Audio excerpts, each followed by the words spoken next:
shackles. Don't want no shackles on me. Don't want no shackles. Don't want no shackles on me. I sat down with Big Brother. Don't like those RFIDs. Got the blues about my freedom. Got the blues about tyranny. I got the blues about my freedom. Got the blues about tyranny. I sat down with Big Brother and the national ID. Don't want a chip in my wallet, chip in my car. And if I want to travel, it's nobody's business how far. Don't want no shackles. Don't want no shackles on me. I said shame on Big Brother, always tracking and tracing me. Don't want a chip in my mother, chip in my wife, a chip in my babies. Stay out of our life. Don't want no shackles. Don't want no shackles on me. I sat down with Big Brother.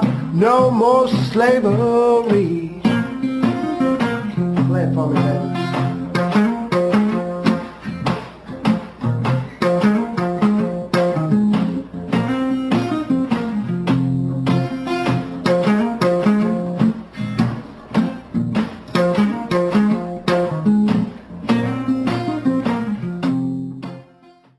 This country starts early. It works hard. It stays focused. It keeps moving. It stands ready. And it carries the weight. Strong coffee for a strong nation. It's all you ever hear about in this country is our differences. It's all they ever talk about. Politicians and the media always pushing the things that separate us, things that make us different. That's the way the ruling class operates in any society. They divide the rest of the people. They keep the lower and the middle classes fighting with each other so that they, the rich, can run off with all the fucking money. Fairly simple thing. Fairly simple thing happens to work. Anything that's different about us, you know that's what they're pushing at you. Racial differences, religious, ethnic, national backgrounds, jobs, income, education, social status, sexuality, anything they can do to keep us fighting with each other so that they can keep going to the bank. It's a big club, and you ain't in it. You and I are not in the big club. Keep it home, baby. I have come here to chew bubblegum and kick ass. And I'm all out of bubblegum.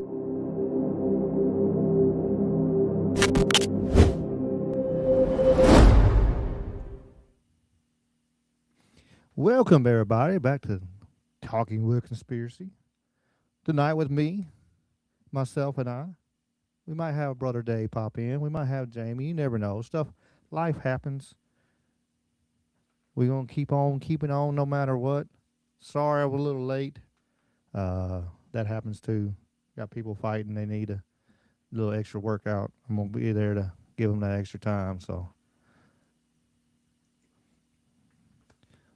what's up? What's up, everybody? Brother Willie. Willie's Desert Hangout in the YouTube. Miss Jen, the Arcane Observer, over in the YouTube. Charlie Rose is in the house. Bad Nurse is in the house tonight. We got Sweets, as always. Carl, and on the Rumble side is Carl and Sweets. Appreciate y'all being here as always. Much love, and we're gonna have a fun show. Hopefully, it's gonna be some messed up stuff. You're gonna hear me probably say a few cuss words. You never know. Well, yeah, you know I will, but I got some. I think I got some fun videos at the end as always. I got some feel goods, and I got some interesting stuff. So we should have a fun show. flying in here trying to get everything done. Shout out to Rumble Studio. They had a big update, and it's actually working for me today. So thank you for that, Rumble. Y'all want me to use it? By God, work. You gotta work, buddy. Thankfully, it's working today. So we're here. We're gonna have fun. Even though some of the subjects on the title is a little sideways, the Epstein list is insane. What's going on? Absolutely, all the stuff that's coming out. Bill Gates trying to get STD medicine to give his wife without her recognition of her getting taken the medicine. I guess he's going to put it in the her food so he could, treat her like a dog or cat or something. Sad, crazy world we living in. Then we just got some fun stuff. We might start off with tech. I don't want to jump straight into the chaos. I'm supposed to give a little time for more people to get here and everything. What's up, Blake? Appreciate you and Monkey being here. And yes, sweets, hello to the lurkers. Appreciate the lurkers too. As always, make sure y'all like and subscribe, and we're going to have a little fun as always. I also want to talk about California wants to pass a measure to charge its poor people, citizens, a mileage of, they got to turn in their miles every year. And they're going to get charged extra. So if you drive 30,000 miles, you're going to get the hell charged out of you. I guess if you drive 5 miles a year, you're pretty good. I wonder how well they're going to be able to actually keep up with that being actual factual, or like just taking people's word for it. I wonder on that.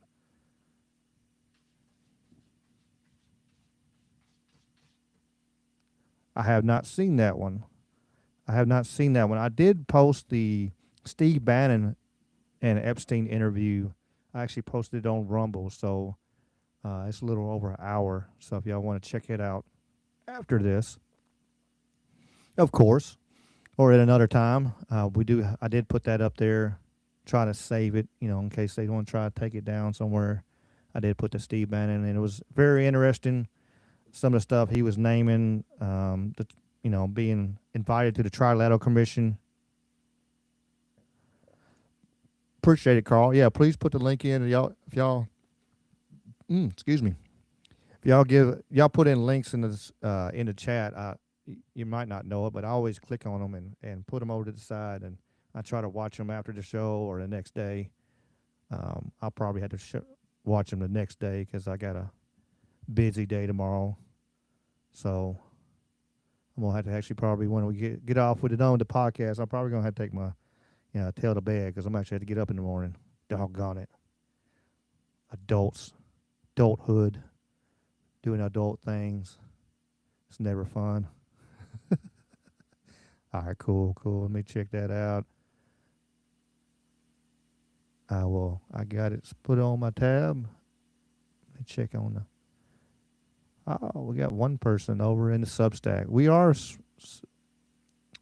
live streaming on Kick, D-Live, Twitch, Twitter, Substack, Rumble, and YouTube. So we are as far as I can get us, as many places we can get us. Yeah, I'll sure will, Carl. Appreciate it. Always glad to get new information and new channels to check out and help spread it. Cause yeah, I understand. Be nice, just be a cat. It would be nice. You don't have to worry about it. As long as you're a cat with a good owner, that'd be the difference. That's a big difference. I don't want to be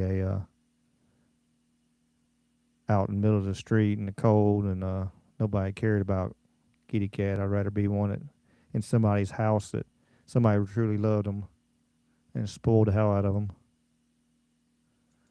But to start off, I guess tonight, I'm gonna jump in my tech folder here and show a few things. There's a couple cool stuff. Um, and then there's one interesting. Well, there's a couple interesting things in here. So we'll start at the bottom. We'll work our way up, and we're going. Yeah, I think y'all. I think you're. If you hadn't seen this already, I think y'all gonna have fun with this.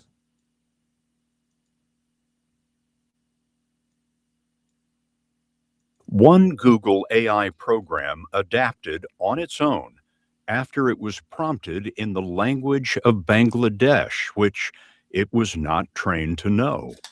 We discovered that with very few amounts of prompting in Bengali, it can now translate all of Bengali. So now all of a sudden, we now have a research effort where we're now trying to get to 1,000 languages. There is an aspect of this which we call, all of us in the field call it as a black box.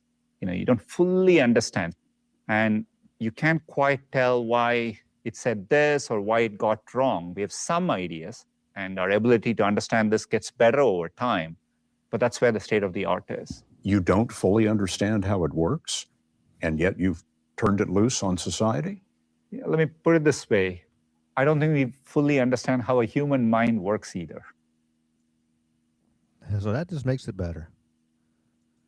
We don't totally understand the human mind, but we don't understand this AI that we've created here. But yeah, like you said, we have gone 100% full bore, wide open, and yeah, interesting stuff. Watch out, Miss Kitty. Crazy stuff. Crazy stuff. Speaking of AI and tech, this is kind of cool and kind of crazy. AI systems are teaching themselves skills that they weren't. Why does that do that sometimes? Twitter's mess up sometimes.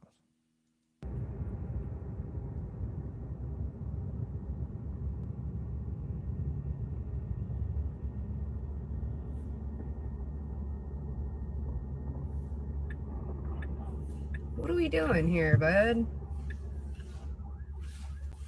Oh, it hears the siren. I totally didn't hear that whatsoever. Oh my gosh. That was weird. I did not see that coming.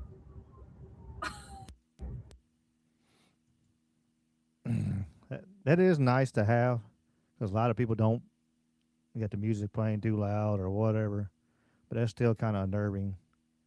It's just doing what it wants to do. And it's told to lock your ass in there. They're going to lock your ass in there. And I wonder on some of that sometimes. I really do. Like, what happens if the AI in your system in your car and the police start following you and they know that you're in there and you got a warrant? Is they going to turn you into the police for it? I don't know. Like, well, wait a minute. The police are on the way to them. Now we'll shut down and hold up. Let them get to them.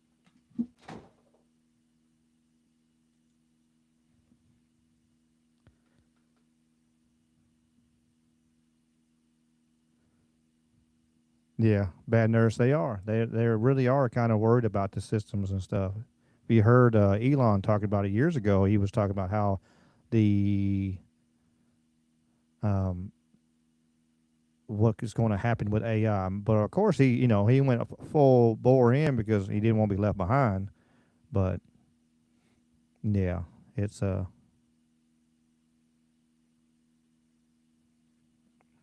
yeah, for sure. You need Carl. You need one of them glass breakers. Everybody should have one anyway. I think just because of stuff, in case something happens, you need to have one of them little glass breakers in your glove box, just in case something happens. I know somebody that it happened to them. I'll leave names out for what information, but I know somebody that turned around and seen somebody and they, I think they had a stroke or but they went unconscious while they were driving their car. So they turned around and they passed out and they drove all the way up and like ran into another car. Well, they couldn't get the door open, and so they're beating on the window, or whatever. So if you had one of them glass breakers at that point, you can go and bust that window out, and they might have been able to get in there and help him. He might have already been gone, but if you turn around and have one of them glass breakers, you could get in there and help somebody too, on the other side of things. Plus, if you happen to have a rollover or something like that, and you're trapped you got to go through your windshield or your side window, pop out the top. It's amazing how quick that with that little point and not much pressure. If you ever watch them videos on YouTube and stuff, you can watch them where they're barely hitting it with that thing. Just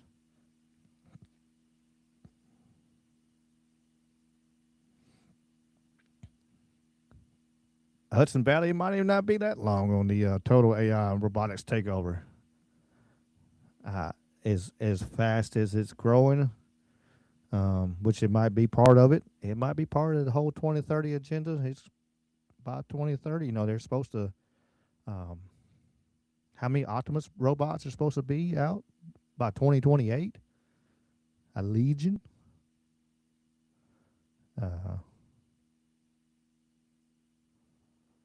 Oh yeah, it's wild, Carl. And it's more and more. Would like to hear. And you said that the 2 to 4 years before massive job displacement. 2 to 4 years. It could be very well. Again, that 2 to 4 puts you right there in a right in that 2030, 2028, 2030 is a lot of plans and programs that they're trying to get out, and it's out in the open. It's not like we're talking sideways. It does depend on upon scaling and how fast they can get it built, But with all these super centers and everything they're putting in everywhere, I think we were right near me, they're about to have 3. And it's crazy how fast and how they're throwing them things up. Which again is it just blows my mind. Yeah, porcelain spark plug. It can do some damage now. It's crazy what it can do.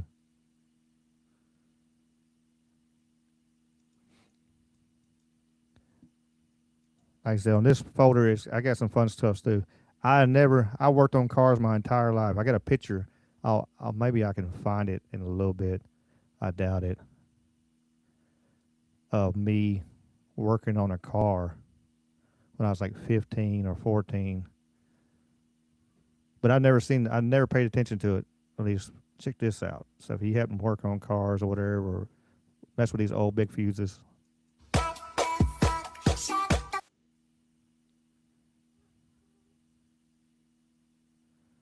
You can use a fuse to take a fuse out and pull one. It's made to do that. It's crazy. Little crazy stuff you don't even realize.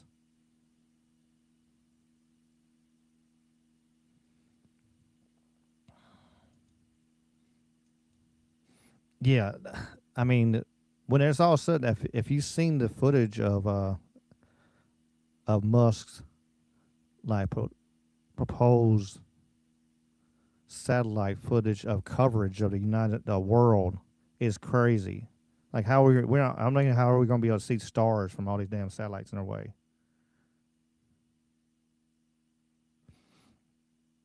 I don't blame you, bad nerds, for not wanting to use it.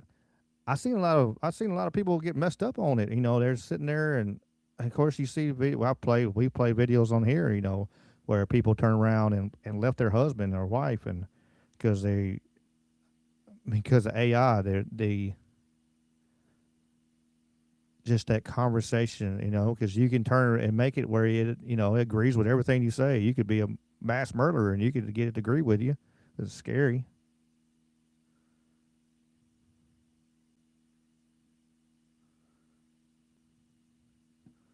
Wild, wild stuff.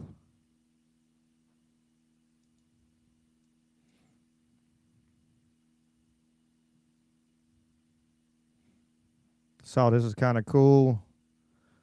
Guy interviewed Stephen Greer outside of a airport. Just caught him off guard. So like this folder's all over the place. Tech, UFOs, who knows what the hell I got in here. How you doing, Mr. Greer? I'm a big fan of your work, man. Thank you so much for all that you do. To break it down, what do you want people to know? Like in just a really short form, what did we need to know? Well, we're not alone. Only about 10-20% of the objects seen are non-human. The rest are ours, from Lockheed Skunk Works, Northrop, Raytheon. Most of the information on the subject is false, but at the center of it is some amazing information and the technologies that, if we could get them out, would end, poverty, pollution, all that in 15 to 20 years. So, it's a great consequence. This is why it's so secret. I told Lawrence Rockefeller back in the early 90s, I said, it isn't secret because it's trivial. It's secret because the implications of it are so profound that it would alter everything on the planet when it comes out. Yeah. And that's what they're fighting. They don't want that change to happen. And that's why for 70 years they've kept this. Would it impact religion? Oh, sure. Yeah. And that's another whole center of power and secrecy, is that it would upend. Well, I've been at the Vatican and other places. I think it would upend people who believe the Earth is 6,000 years old and we rode dinosaurs back, then and stuff. But I think for most reasonable, spiritual and religious people, I don't think they have a problem. Gotcha. If it was explained properly. The big problem is you have people going around telling people like Tucker Carlson and the vice president and other people that these are agents of Satan and demons, and they're mixing up things from other dimensions with things from other star systems. It's all this confused messaging that is done very deliberately. So are they among us? And are they in positions in the government? No. They're not. No. All the mythologies are wrong. Really? So what is I call them all the UFO mythologies. It's like literally over 90% of everything out there. Wow. Yeah, I had one of my whistleblowers actually picking me up. There's a former Marine guy. Yeah. He's embedded with my Special Forces guys. Yeah. So we have a great team of Special Forces guys that are left the military and working with me, and we're getting a lot of this down to where, we can't put it out on the internet, but it's being handed over to law enforcement and national security people, and there are criminal investigations underway about it. So. Wow. If you believe Stephen Greer, some don't believe in Mr. Greer. Angry Tiger's Den has rated us. We're getting rated. Getting rated. Appreciate y'all coming to raid. That's awesome. I love the raid function on Rumble. That is one thing I do like about Rumble, because you can go around and raid people and kind of grow your channels and grow other people's channels. You're probably right, Hudson. It might be higher than that now at this point, with a lot of the AI videos are everywhere. You think about all the Bigfoot videos. I love watching them. They're funny, but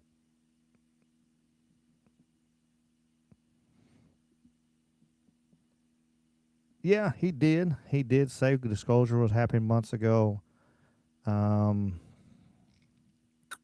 do have a clip, I think, on another folder talking about they're supposedly supposed to let everything out, supposed to be opening up where we can talk about, anywhere that has a, suspected crash ship or any kind of reverse technology stuff. They're supposed to be sitting there letting it loose and letting us see it. I believe it when I see it. And again, I've said it a bunch of times on here. I don't think what they're going to be releasing really soon. This is my thought process on it. This is Ricky thought is it's going to be all bullshit, and it's going to be Project Bluebeamish type thing, mentality of, what they're going to give us is actually just our stuff. but I could be wrong. Could be wrong. What's up, Angry Tigers Den Raid? Now we got Nostradamus. We got Merlin, which we will see Merlin hopefully soon on the show. We'll be able to hear Merlin pretty soon. We can't disclose. And we got Mr. Jason Barker of the Knights of the Storm. I hate that I missed it. I was at the gym. Got a guy fighting in a week and a half, so we had to get some extra gym time tonight. So, and hello is not available. But I bet he did, especially with all the stuff going on, and they intentionally trying to crash the silver and all that stuff. I bet he had some good stuff over there on that. I'm gonna have to watch the replay of it because I know Franco did a great job. I know he did.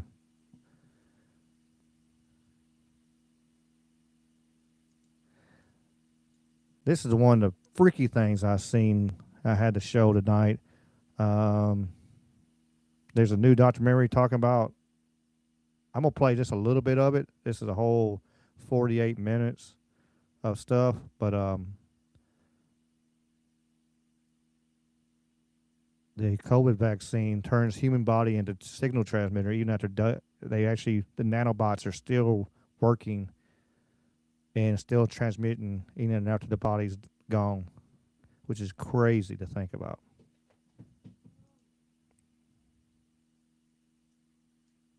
Well, it turns out Havana syndrome is real. Our next guest has been documenting it for years. But then after the COVID vaccine rollout, suddenly he started noticing incredible similarities, increases in complaints coming forward that 100% were identical to what he was seeing with Havana syndrome. He's featured in a new documentary that might be the most mind-blowing report we've ever seen on the COVID vaccine. It looks at the shots in our bodies almost acting as transmitters, broadcasting signals. And one of the most eye-opening scenes from the trailer shows signals being received, and then the camera pans back and you realize the signals are coming from underground, 6 feet underground in the corpses in the graveyard. People that had taken the shot, now dead, but still sending a signal. Watch.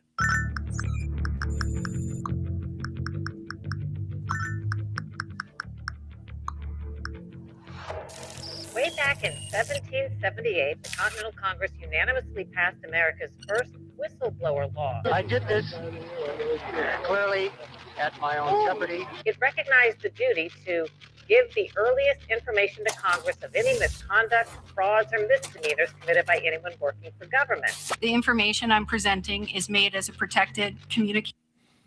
Nice. I ain't gonna play this whole thing. It's 48 minutes of stuff. Let me hit this. I'll drop the link in the chat so y'all want to check it out later. Like, some people don't like redacted, to each your own.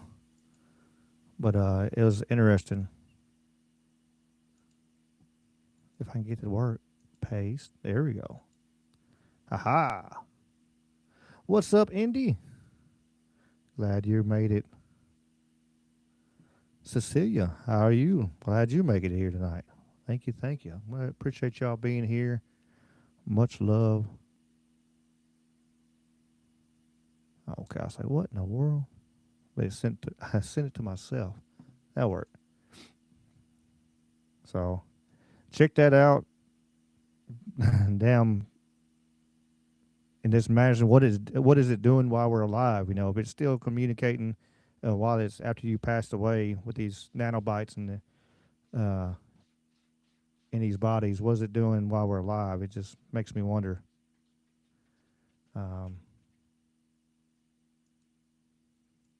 Makes me curious.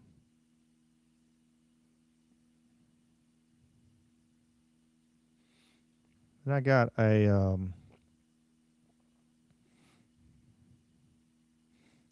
video with Tucker and AJ from the A.I.P Files here, and talking about 0 point energy and some interesting stuff. So I figured I wanted to share it with y'all tonight. I think the U.S. government probably has unlocked 0 point or close to 0 point energy, which would be pulling energy out of the vacuum. We have inventors that have done that over and over and over. And making energy out of apparently nothing. Well, we can start with, there's a man named Charles Pogue, who in the 30s tinkered with his carburetor and was able to get 200 miles a gallon. It's proven. It was engineers, investigated, scientists. It's totally proven. It worked. He was going to be a zillionaire or whatever. He's going to transform society. And the problem was, once the news of his engine got out, the oil stocks crashed. They just crashed. So the oil industry lobbied the U.S. government, we have to do something about this. And in 1951, the Invention Secrecy Act was passed. So now, if you patent any device that is more than 20% efficient, that's instantly classified. That is now a state secret. It's vital to national security. You can't talk about it. You can't build it. And you can't sell it unless you sell it to the U.S. military. You cannot do it. That went on for a while. And then there was a man named Tom Ogle. And Tom is this is the 70s now. He accidentally rewires his lawnmower engine to take the exhaust and pump it back into the carburetor. And this thing runs on a gallon of gas for 78 hours or something like that. So he reconfigures his car. It's like a 1976 Ford Galaxy, like a boat. And he's getting 200 miles to the gallon on the thing. He's offered $1 billion from an oil-producing country. Shell Oil offers him $25 million for the patent that he considers, but they're going to shelve it. So he says no. It's considered, maybe one of the biggest inventions of the century. Suddenly, Tom, without a history of drug use, stumbles out of a bar. He's drunk and he's killed. And that's the end of Tom Ogle's story. And that all disappears. All that research goes away. And this repeats over and over and over again till we get to Stanley Meyer. And you might remember Stanley Meyer and the water car, because this is the 1990s now. So now we have a vehicle that we're not even talking about fossil fuels and protecting a multi-trillion-dollar industry. We've got a car that runs on water using electrolysis, which has been around since the 1700s. But electrolysis requires a lot of energy and perfect water without impurities. But Stanley's figured out how to take tap water, put it into his car, and run his car on water. And what it does is splits the water into hydrogen, oxygen, runs on hydrogen. Hydrogen is a fuel. It works.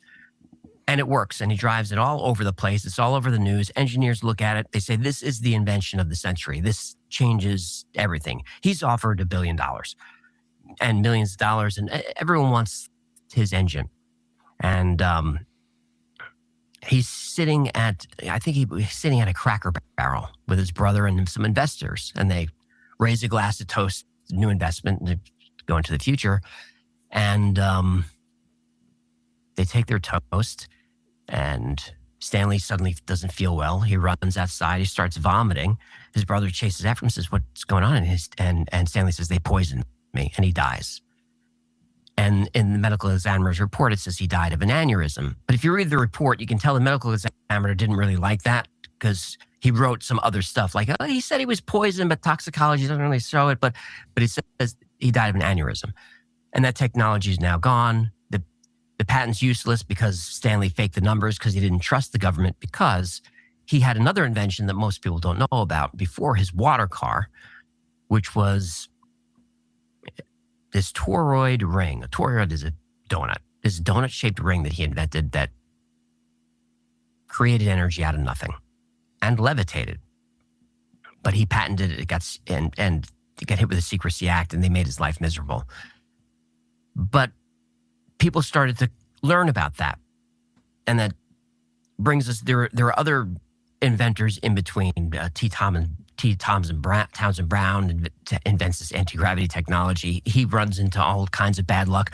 All these men have their research stolen. They're broken into. They're carrying guns. They're threatened. They're disappearing. It happens over and over and over again. I have an episode on this. It's very sad. And we get to Floyd Sweet. Floyd Sparky Sweet, he's my favorite because his inventions, he videotaped all of his stuff. And you see him in his workshop.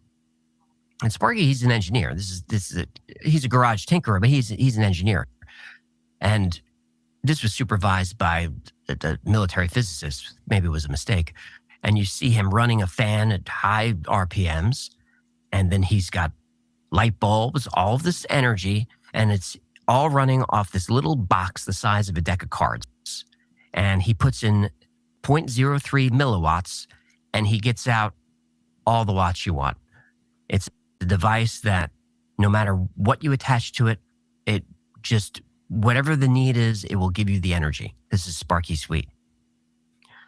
This actually connects to UFO technology. I don't know if we'll go there, but it does connect. So Sparky's got this invention. He gets some help from a military physicist. Gets a visit late one night, two men in suits come talk to him, say goodnight. He has a heart attack. Ambulance comes. They grab Sparky. The wife is not allowed in the ambulance. He dies. Soon after, a couple of black vans pull up. They take all his stuff, all his notes, every piece of equipment, and it just disappears. And that's the last we hear of it. You hear this all the time, like, you know, especially with the cars and stuff. You heard, I remember seeing something that was like in the 80s too. Somebody had a Grand Prix or something like that. It was a Pontiac, if I remember right, and they were getting ridiculous amount of gas mileage. And they, for whatever reason, some people were just don't know when to shut up, I think, you know. And they got with their dealer and was like, "Hey, what's going on with my car? It's getting this great mileage. It's getting astronomical mileage." And then next thing you know, they seen somebody messing with their car, and then they ran them off and they jumped in a van or whatever, and then they turned back and their car was getting, afterwards they was getting 15 miles a gallon, and so it's crazy to see this happening over and over again. So we know the lobbyists and the major power companies, like the the lumber industry killed hemp because it would threaten their existence, and anything that could threaten big oil is going to punish. You know, you think about it. You think about, you had hydrogen cars. They've been talking about hydrogen cars since the 1990 or something. They had a hydrogen car. Where's our hydrogen cars? And here's another technology. Here's it comes out again. You know, they keep talking about that. And in manufacturing, play around with it, but they can't release it, but they won't let them release it.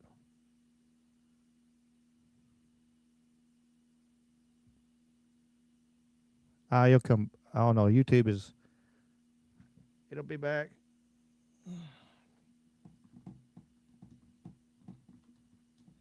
It will be back. YouTube got crashed. I guess I screwed up and played too long a video. While we're waiting on YouTube to come back on, let's take us back to our childhood.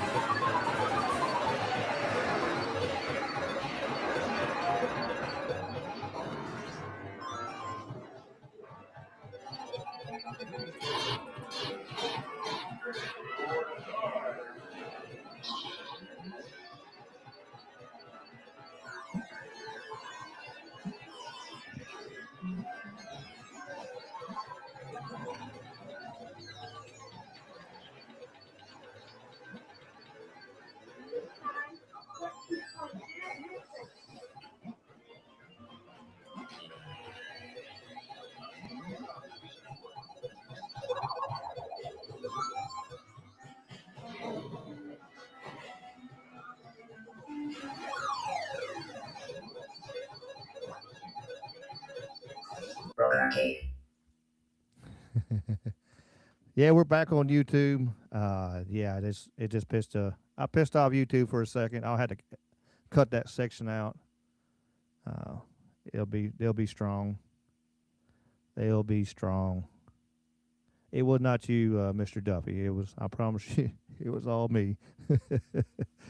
What's up, Mr. Matt's Owl? Temple of the Owl is in the house now. Yeah, them arcade sounds are just, I'm going to try to blend some good with some fun stuff in between all the negative stuff too today. We won't be all like gloom and doom all the way through. But yeah, I thought it was a fun one right there. It was just thinking about the sensory overload that when you as a kid going hearing them arcades and just all the different sounds and everything going at the same time is always fun.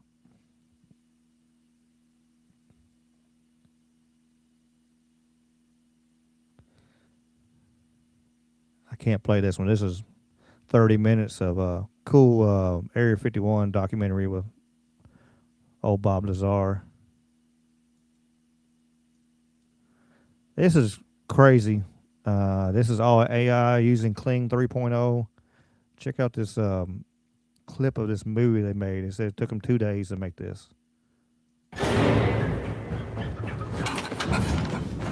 Assassins!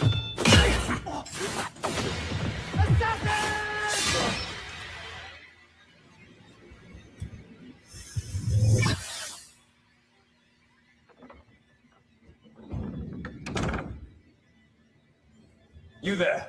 Go on now. This is the King's chambers. But what are you waiting for?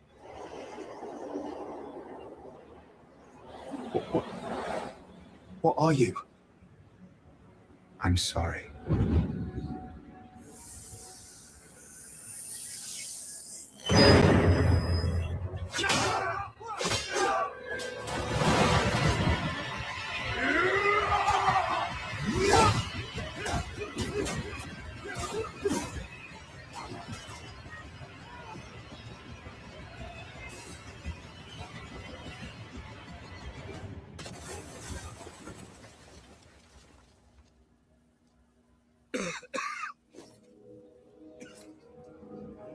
Tell my brother.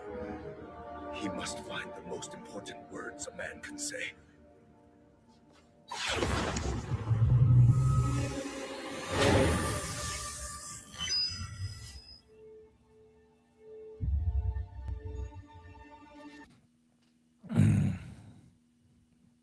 Next couple years is all we're going to be singing, I swear. What's up, Prepper? Appreciate you being here. Prepper 101. Appreciate you being here for sure.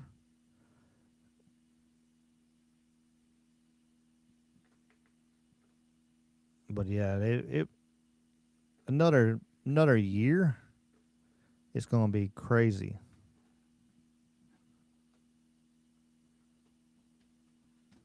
Put my keyboard over here before this cat steps on it. Starts spamming the chat again. We'll try not to spam the chat tonight. And I seen this earlier. This is kind of cool. This is a cool ass engine, monster engine. Uses 5 gallons of oil a week. Now today I'm going to make a video about engine number 7 here. It's an old DLA from the 70s. She's an 8-cylinder, but I've given this one the nickname Frankenstein.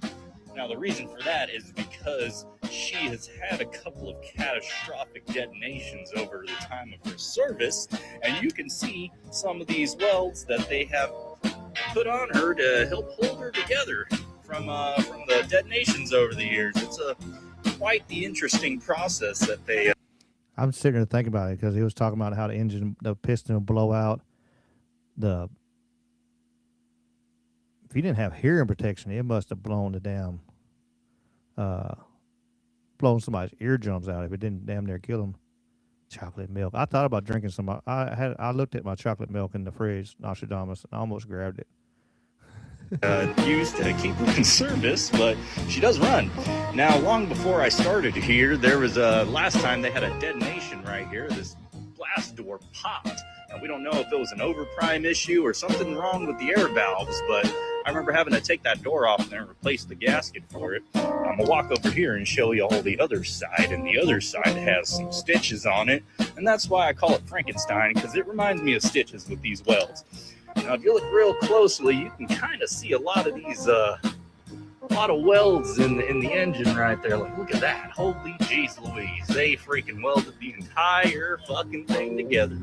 Yep, and it leaks oil. Boy, does she fucking leak! But she runs and generates, and I gotta say a prayer every time I go to start her up. I also heard that it detonated up here, causing the piston to come flying out of the side and taking out number 8's cabinet there. So I don't like to stand on this side when she's running.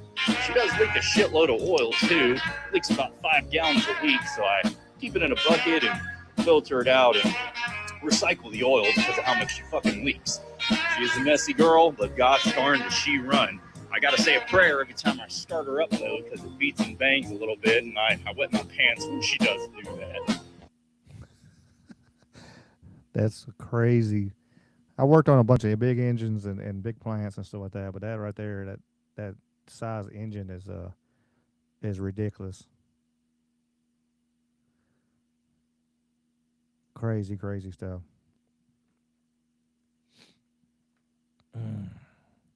Which way do I want to go today? Which way do we want to go? The random? The mid? We leave the random for what we need to come back in some good graces.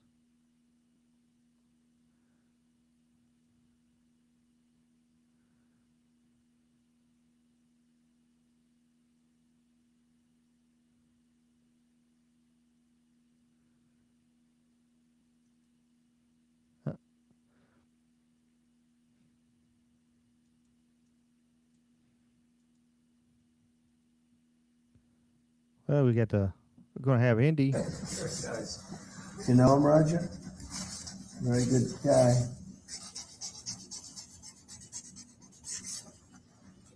Roger, no auto pen. I didn't use an auto pen. Here, Roger, take that. I will. Here you go, my man. I don't want to sign each letter. You know, they sign each letter. They hand pens. I used to watch these presidents. One letter. You got to see what it looks like at the end. Never looks too good. Here, Rachel, take that. Team. You get a pen. He's like an Oprah Winfrey with a pen. Congratulations. This is really exciting. Thank you.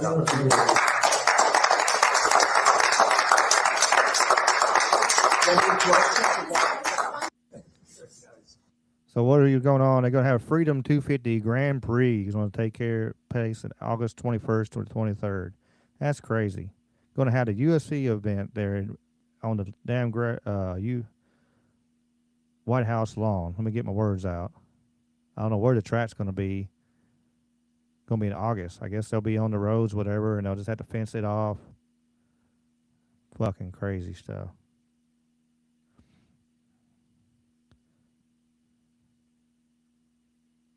This guy here is, why is my number? Oh, okay. Didn't have it 100%. That makes sense now. I thought my eyes were just messing with me. This is the new Federal Reserve Chairman here, Kevin Walsh. Kevin is a member of the World Jewish Congress, the Bilderberg Group Steering Committee, and the Rockefeller Foundation. That sounds really good to have it in front of the head of Fed Reserve. That sounds like a good one. Father-in-law, billionaire Ronald Lauder, the heir of Estee Lauder Makeup, who called on all politicians or world leaders to enforce tough real laws for anti-Semitism. It's getting better. Let's let them hear a little clip of him talking. All world leaders, all politicians must lead in this effort. Words are not enough. Political speeches are not enough. Laws must be passed, severe, tough, real laws that will put these hate mongers away in prison for a long time.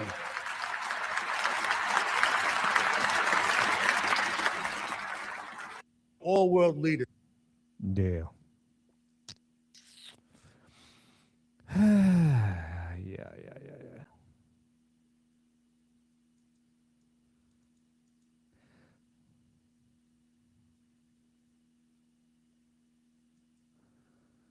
And here is the Somalian Parliament right here. This is I'd love to watch ours do this one day. Just have one day.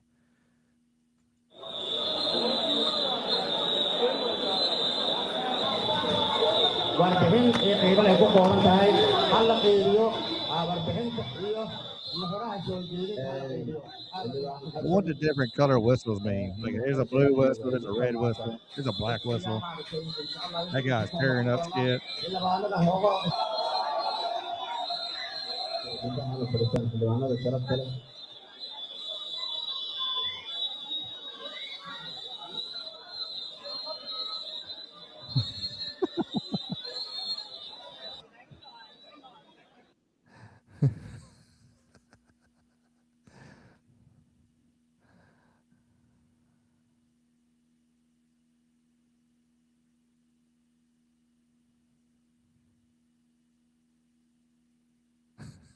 Damn, Mr. Duffy.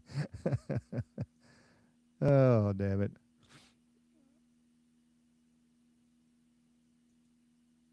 Thought this was funny. Protesters there. Fucking clock. If you've ever wondered how protests happen on the spot, this is exactly how. Without organizers, without the music, without the bullhorns, without all of these people coming together. Right now what they're doing is they're loading their trucks to leave out of here after they finish with the protest. None of the protests that you see that happen immediately after something happens, which is all the time now, wouldn't be possible. What's behind me is a combination of Party for Socialism and Liberation.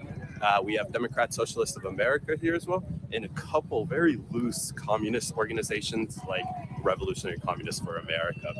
None of the protests that you see are organic. They're well organized, and because they're well organized, that means they're well funded through various campaigns, whether it's foreign influence campaigns or it could be even Democrat campaigns. So this is how it all happens. If you've ever wondered how. Come on. Yeah, we've seen them talk about it. They even say, "Hey, I'm getting paid. I'm getting paid." That right there is just orchestrated for sure. Like, you know, if it was a natural protest, people would just go back to their car and go on home and whatever. You know, if they made their own signs and they did all this stuff, but we see they're not making their own signs. They're getting handed what they're supposed to do. They're getting handed the pamphlets. We posted videos of it. They're getting handed all this stuff and showing exactly what they're supposed to say, and it's just such a crock of shit. There are some people feel very, you know, emotionally about some of the stuff. And I know some people who's gone out and protest. There's not getting paid. I know that. But there's a majority of it, especially on these big cities with these major protests. That's all it is just a bunch of, it's really, when you see the protests, when they're in a city they're not getting paid in, there's like 20 people. And not hundreds or thousands. What's up, Tate? Appreciate you being here today. Appreciate you being here.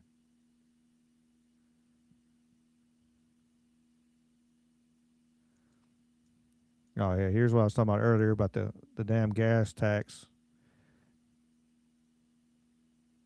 Plan the tax on miles driven ranging from $1,200 to $4,000 a year for families. So if you drive a lot of miles, you're going to, on top of your $1,000 tags that you got, or 900 or whatever the hell it is, it's up there out in the Cali. You would just get mad if I told you how much I pay for tags on a used vehicle.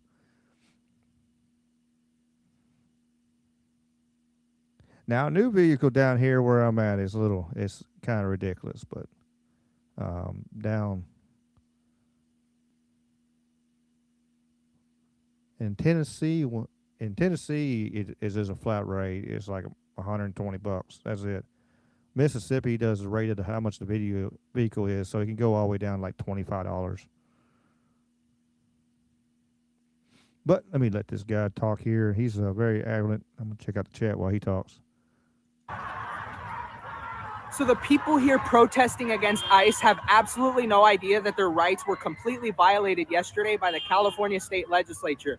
In the assembly, the Democrats, by a simple majority vote, voted to advance a potential per mile tax. Yeah, that's not a conspiracy theory. That's not a rumor. They just tasked a California Transportation Commission to come up with recommendations by 2027 to be able to implement a per mile tax that would charge you 2 to 9 cents for every single mile that you drive. And you know why that's insane? Because we're talking about families of 2 or maybe even 3 paying an extra of $1,200 to $4,200 every single year just to drive, depending on how that estimation ends up coming out. So you are going to be punished by the government for needing to fulfill work and familial obligations.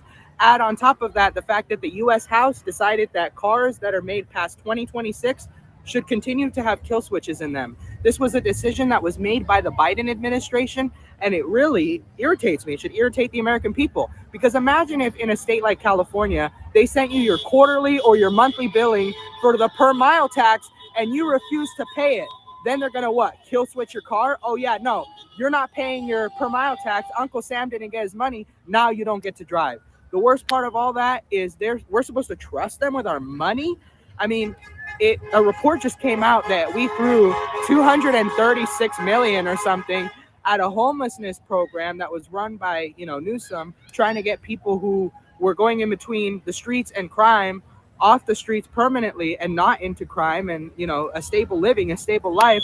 And we only helped 22 people out of that. Are you kidding me? That is absolutely ludicrous. You're telling me we spent somewhere between 11 and 12 million just on each of those people? Gavin, he does not know how to handle your money. And the last thing we need is a per mile tax where we throw more at him. And they're not taking away the gas tax either. They'll just compound that on top of it. I love the chat. Y'all are awesome. Yeah, 15, I've seen on both sides on the YouTube and the Rumble. Yeah, the 15-minute cities, which we talked about last week. They're Oxford, England.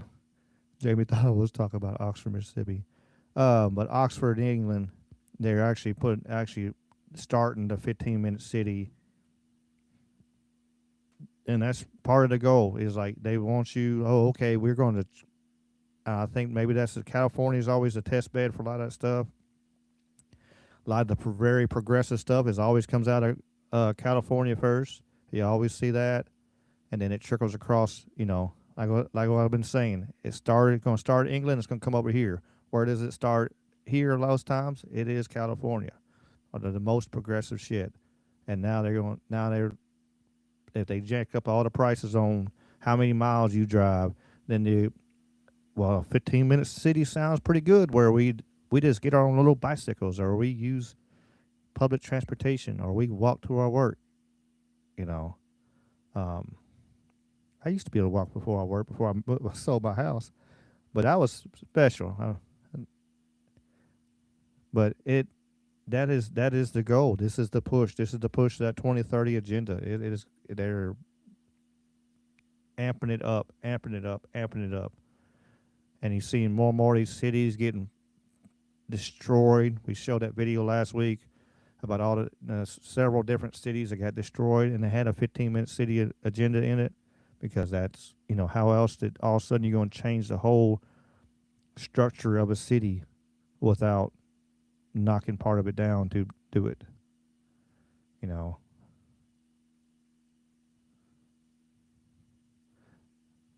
How old is my diesel? Let's see. Mine's 30 years old, Nostradamus. 12 valve, P pump, no electronics. Way it should be. Way God made it. What's up? Let me shout out the chat here. We got little Johnny Boy. LJ is in the house. We got Karen Carpenter of Nights of the Storm, and soon to have her own podcast. to be determined. Raz is in the house also. Make sure I don't miss anybody else. I don't want to miss anybody. I appreciate y'all being here and listening to me ramble along.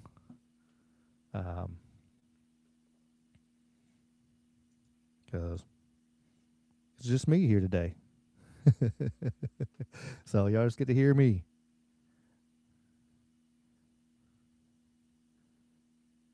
Yeah, all my vehicles are old. All the way back to 1950s, my oldest vehicle I own.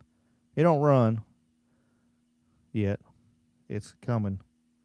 It's on my list of things I'll do. And I ain't trying to have a brand new vehicle. So the doggone. I didn't even click near it. Didn't even click on it.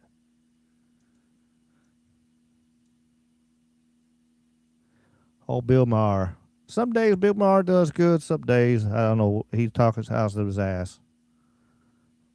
The ramble of rumble.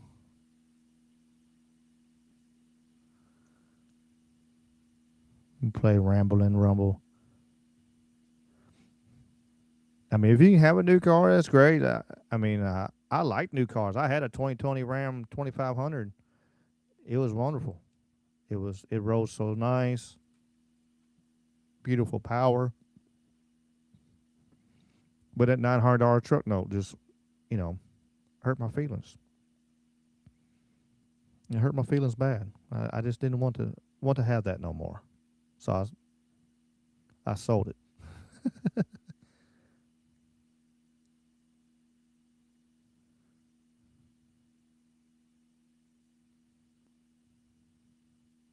I was like, wait a minute. And I was like, never mind. That's just Carl. Carl over here sneaking back over here to the YouTube chat. Say hi. And walking in, some reporter asked me why I wasn't wearing a lapel pin for the first Minneapolis shooting a couple of weeks ago. And I said, well, it was a terrible thing that happened, and it shouldn't have happened. And if they didn't act like such thugs, it wouldn't have had to happen. But I don't need to wear a pin about it. Now, please understand, I had no idea this question was coming. And so tonight, I'd like to say that if I had the chance to think about it, my answer would be exactly the same. According to the Inter, it clashed with my kafia. I hope I didn't spoil the perfect record of pins and ribbons solving all the world's problems. I mean, you can't name a problem from guns to AIDS to bullying to breast cancer that still exists after people wore a ribbon for it. Except all of them. You fucking posers. 3 years ago, everybody was all into Ukrainian flags. What happened to that? Another cause tossed into the junk drawer with yesterday's choke collar? Get out of here with your virtue-signaling body ornaments. They're just crucifixes for liberals. I'd never heard that last statement right there, but that's... The pins are a crucifix for liberals, whatever. Huh. But yeah, they just change it each week. The flavor of the week is like the flags that they find on the protests. It's the flavor of the week.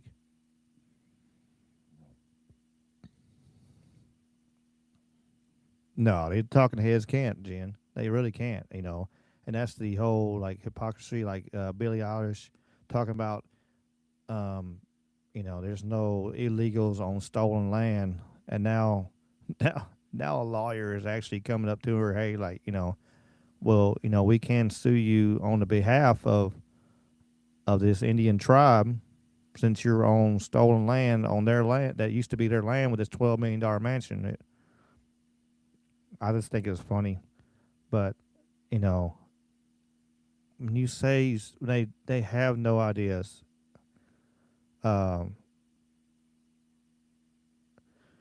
Ricky Gervais said it so beautifully. I'm gonna have to look that video up, bro, in a second, and just he said it so beautifully, just take your word and thank your God and go, and go fuck off. You have no understanding of how any normal person lives. They have people that cook their food for them every day. They have people do their laundry. They do all that shit. All they got to do is exist.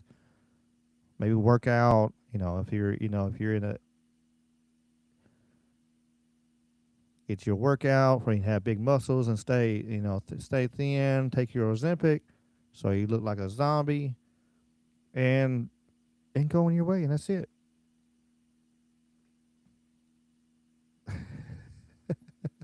We need to make a ribbon up for something. For this something, maybe we can make a ribbon go viral, and like we, I don't know, a plaid fucking ribbon for something. I don't know. We can come up with something. We can pull like that's what everybody else does is pull shit out of their ass and pull it out there. Why can't we?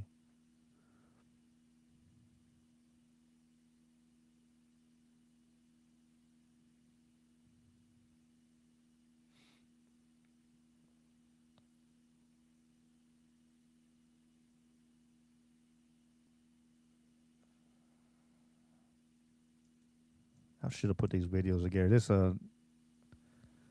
talking about the gas taxes and stuff here. Quickly tell us about this study to implement a mileage tax in California. You're a California lawmaker, so you know about this. So California, it's coming. The gas tax revenues have decreased. We don't have money for our roads. So now we're going to tax Californians for every mile they drive, regardless if you drive a gas vehicle or an EV. And if you drive a gas vehicle, you might get double taxed with the highest gas tax rate in the nation, as well as a per mile tax. We're out of money, so we're coming to the taxpayers. It's ridiculous. Crazy. Allie?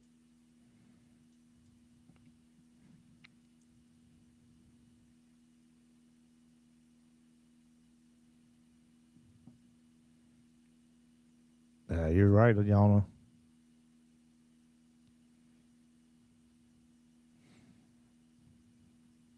And the bad thing actually is like California and stuff like that.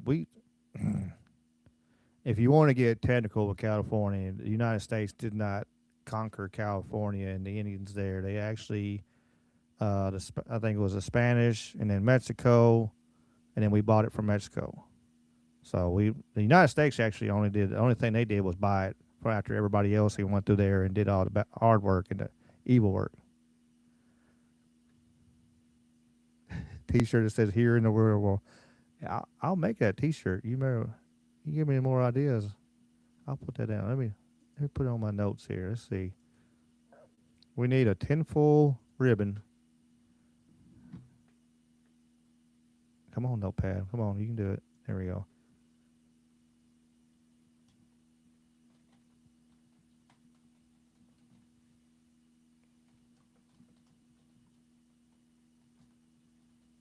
And Here in the Real World shirt. I'll play with it. We'll figure out some designs and stuff.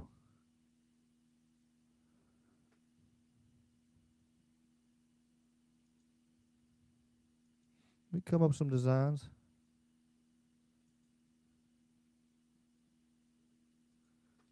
All right, let's shadow. Come on, lay down.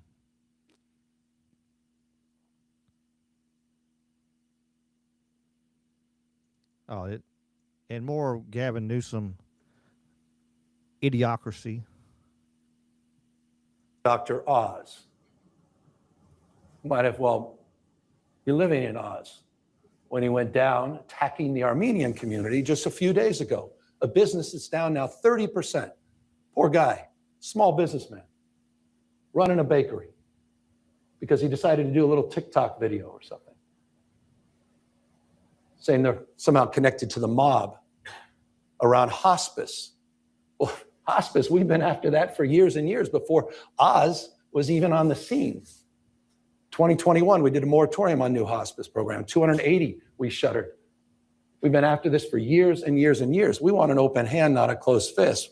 We absolutely are here to be a partner to go after waste, fraud, and abuse. I started something called ODI, Office Digital Innovation. I did not, my mistake, do it. He's taught railroad using them hands, bring it in, here's here, this point is here, and lying sack of shit. With a chainsaw. Had I done that, you would know about it. We just began the Office of Digital Innovation, and we started to begin a process of reforming our procurement and our strategies on technology across the board, but also on the issues of waste, fraud, and abuse. By the way, ODI was a partnership with the Health and Human Service to create the new EBD card, which again is leading the nation. I'm humbled in this perspective. No one's denying these issues, but let's also not deny this is purely political. For years, we've been trying to get a hold of it. Yeah, now the gold rush and stuff, they did do a whole bunch. I mean, there's no doubt that the United States has done some terrible genocide. Especially, they move certain tribes onto the land, and they find it has something, and they, want to move them again, kind of thing that happened. I think it was in the Dakotas that happened too. There's some terrible, terrible shit that's happened in this nation. The Trail of Tears, horrendous shit.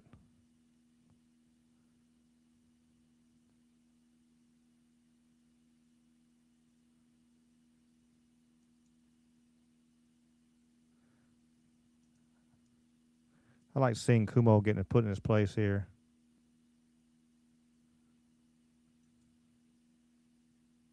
That jackass. Yeah, that's true. We are all treated like savages now, especially if you speak out. If you put your head in the sand and don't say shit, they can kind of whatever. The president just arrested 2 journalists. Now I think that he's almost in double down mode. I thought he was in de-escalate mode. Now he's having journalists arrested. Well, he arrested journalists for committing crimes and then filming themselves committing crimes and then talking and admitting on camera to committing those crimes. So, just because you say you're a journalist doesn't mean he violated the FACE Act in 18 U.S. Code Section 241, among others. You think he used force?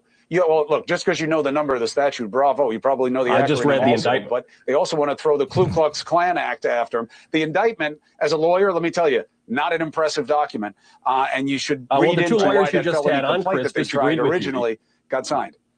Well, no, they're worried. They're worried about the application. They're worried about the application. They like Don Lemon. How did Don Lemon or Georgia Fort use force or intimidation? How did they use force or intimidation? Fundamental part of the mens rea of that statute. How? Chris, I think it's laudable that you want to defend your friend. Don Lemon said on camera that the purpose of the event that he was actively participating in was to traumatize people. And he said that is good. That is what that is for. He went in there. He admitted on camera. You're believing the woman who organized it for some reason. You're not believing Don Lemon, your own friend. He said that he knew a secret. He knew about what they were doing in advance. He wouldn't say it on camera. He served coffee to his fellow activists in there. He violated the FACE Act. He conspired against rights. Very important point. You cannot claim First Amendment protections while you actively violate the First Amendment rights of others. My friend, Chris Bell, his wife, Joan Bell, was in prison for 27 months over this for an abortion clinic. Yeah, because he took the camera off. Like, the thing about it is, like, when they did the whole thing with the church, I said, like I said last week, they wouldn't have done that in the South, and he wouldn't have done it with a black church. I guarantee that. They would have run his ass out of there in a heartbeat. But number one, he sat there and was talking and had it on camera where he's talking and was live and was like, look, we're going to have to cut the cameras off because they're talking about and going to tell us where they're going to do and what they're going to, where we're going. The plans of he was right there. He was part of it. He said it. Fucking crazy bastard.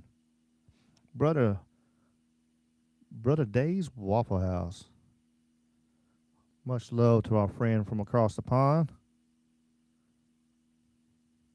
Zeal Fender. What's up? What's up? Appreciate you being here.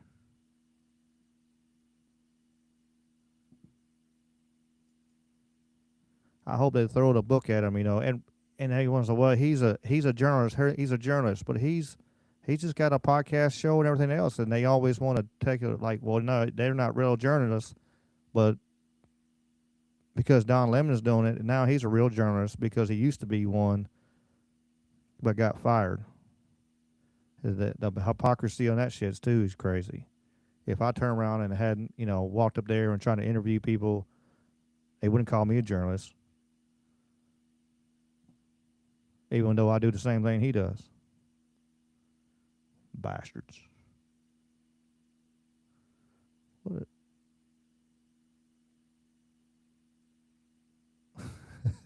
It would like get you Don Lemons. You find a remote and change the channel. I seen a thing talking about lemons on, hit my ADD brain, and because lemons weren't naturally made, it was we cross pollinated too, a citrus and a what was it? It was two different fruits they cross pollinated that made a lemon. So life didn't even give us lemons. A washed up hack. Yup. I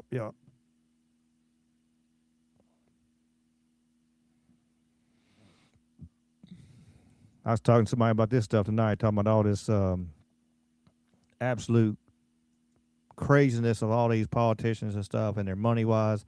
I don't see nothing happening. It's interesting to see. I love to see it all fall down and crumble.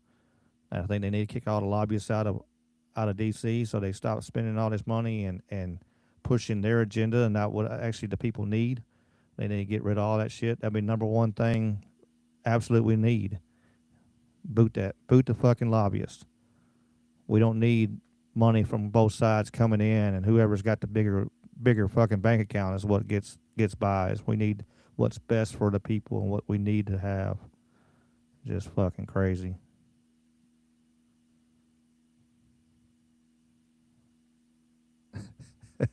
Damn Berlin. Okay, that was far-left Congresswoman Ilhan Omar claiming the Justice Department and Congress probing her sudden skyrocketing wealth to $30 million in just 1 year, that they have a problem with her living the American dream. You heard her say the goddamn United States of America. We've got new questions on where she and her husband got all that money. Joining us now, Forbes Media Chair, Editor-in-Chief Steve Forbes. Steve, new information coming in, and Forbes magazine, your magazine, has reported this too, that the state of Delaware and Washington, D.C. canceled the registrations for Omar's husband's investment firm, Rose Lake, for not paying its back taxes. We saw it owed more than $400,000 to Delaware and nearly $1,800 to D.C. She's claiming it's worth $25 million from less than $1,000 a year before. How can his investment firm not afford to pay taxes? It's supposedly worth an estimated $75 million to $150 million. This is really weird stuff. Well, weird is not the word for it. There's another word for it called crooked. And that's why we have to have an investigation into this. As you know, the Biden administration started examining her finances and that of her husband. And so surprise, surprise, that investigation went nowhere. But it's amazing how people can go into Congress and then become these entrepreneurial investing geniuses where they come in. She had under $1,000 of net worth and her husband didn't have much. And suddenly now they're multimillionaires. Is there a money laundering operation here? And in terms of the firms themselves, they have a sketchy background. That winery in California that she and her husband own, where did that come from? Where's the wine there? And nobody can seem to find it. So there's a lot of smelly stuff here. And that's why in the American Dream, her version of the American Dream is the Al Capone version of the American Dream, Tony Soprano version of the American Dream, and that is steal it from the taxpayers. And so there's a lot of stuff here. And so when somebody cloaks themselves in the American Dream, and so you have numbers like this from minus 1,000 to 30, 40 million, you know something is not right. Yeah, and she's also like, blaming people, bullying, doing race baiting, race bullying. There's no evidence, public evidence, there's even a winery. She valued it at $5 million. His investment firm is real. It's supposedly real. Its DC headquarters appear to share office space at a WeWork, Steve. There's no track record of his firm managing money, doing M&A deals. No clients we see, investment deals, or any work it's done. They say they do work in 80 nations operating in. There's no SEC registrations for them as investment advisors. What is going on here? This increasingly looks sketchy, both the winery and his investment firm. Yeah, the winery may not exist, and the firm may be just really a name only, as you say, a WeWork office. Big deal. So that's why the investigation needs to be done. And suddenly all that 30 million, I think you're going to find, I'll make a speculation, a prediction, that 30 million came from sources that are illegal, period. Thank you so much, Steve Forbes, helping us to break it down. We're going to stay on the story. there's lots of money laundering. Well, some of it's coming out, so maybe I think a couple of these got to go down for it. Will she go down? I don't know. I think maybe a couple of these will actually go down, just to give them an example. Will she? I don't know. She ain't getting enough pull. Maybe that she will be the one because of all. You know, you're not gonna be able to do the old heads that have been there forever. We'll see.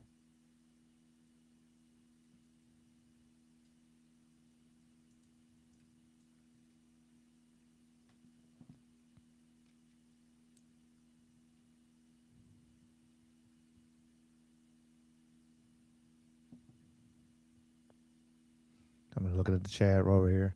This is interesting. This Alberta, we talked about this a few times. We were sitting there, Alberta going, Trump will recognize Alberta as a sovereign state.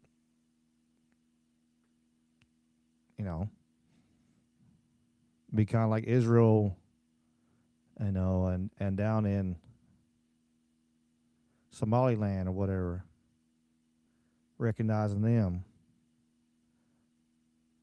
And say, well, when the big boys say you are one, then you are one.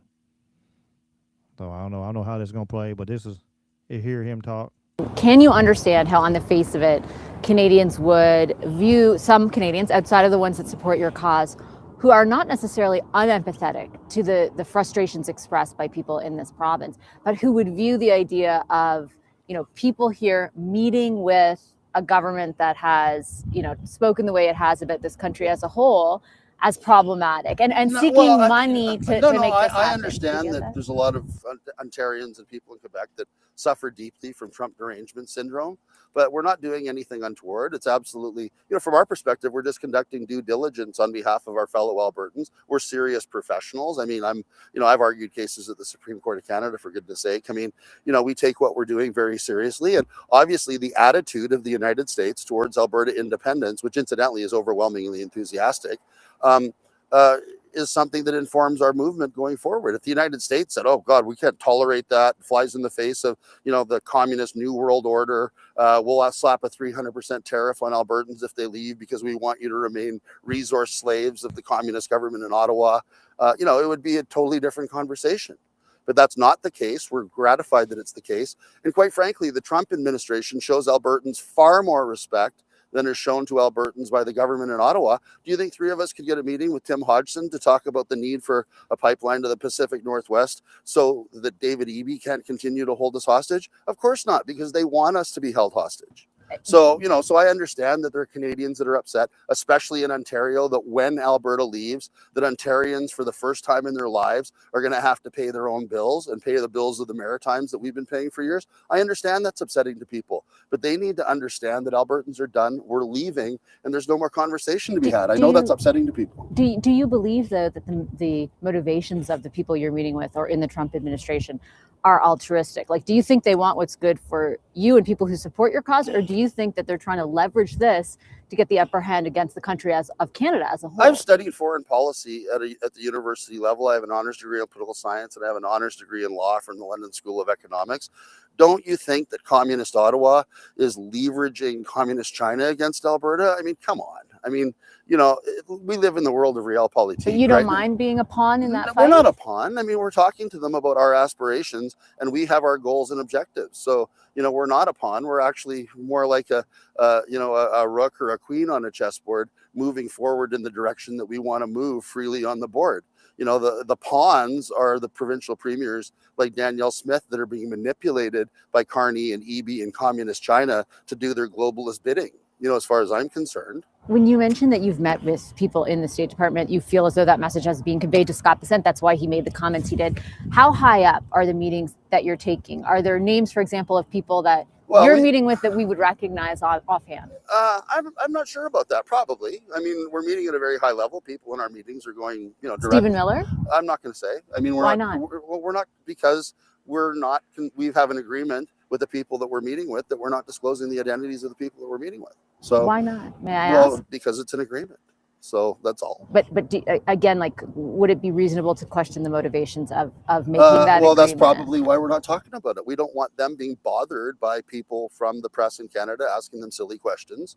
They don't want to be wasting their time answering questions from the press, right?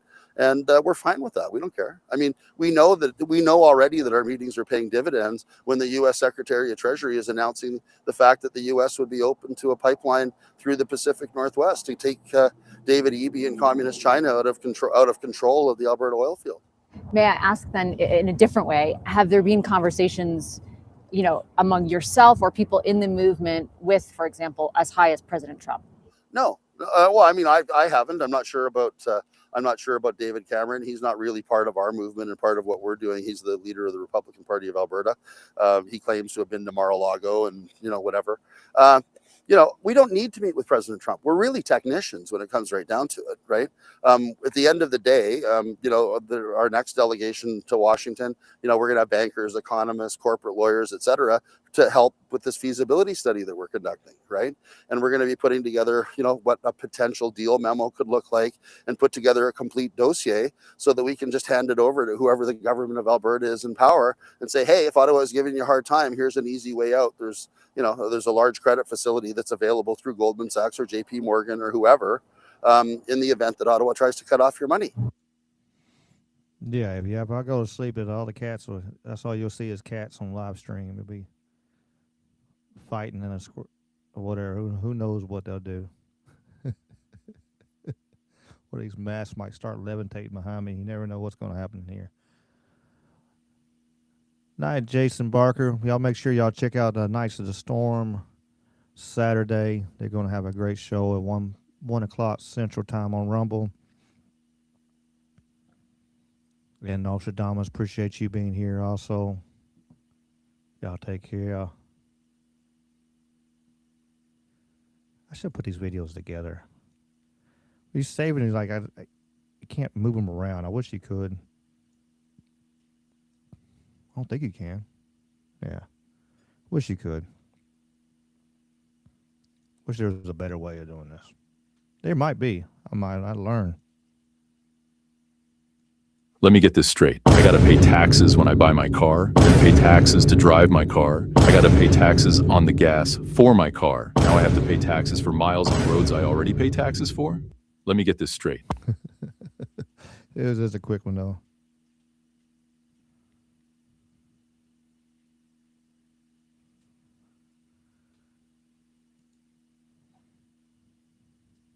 The cats and the mustache. Yeah. It might happen now. You never know.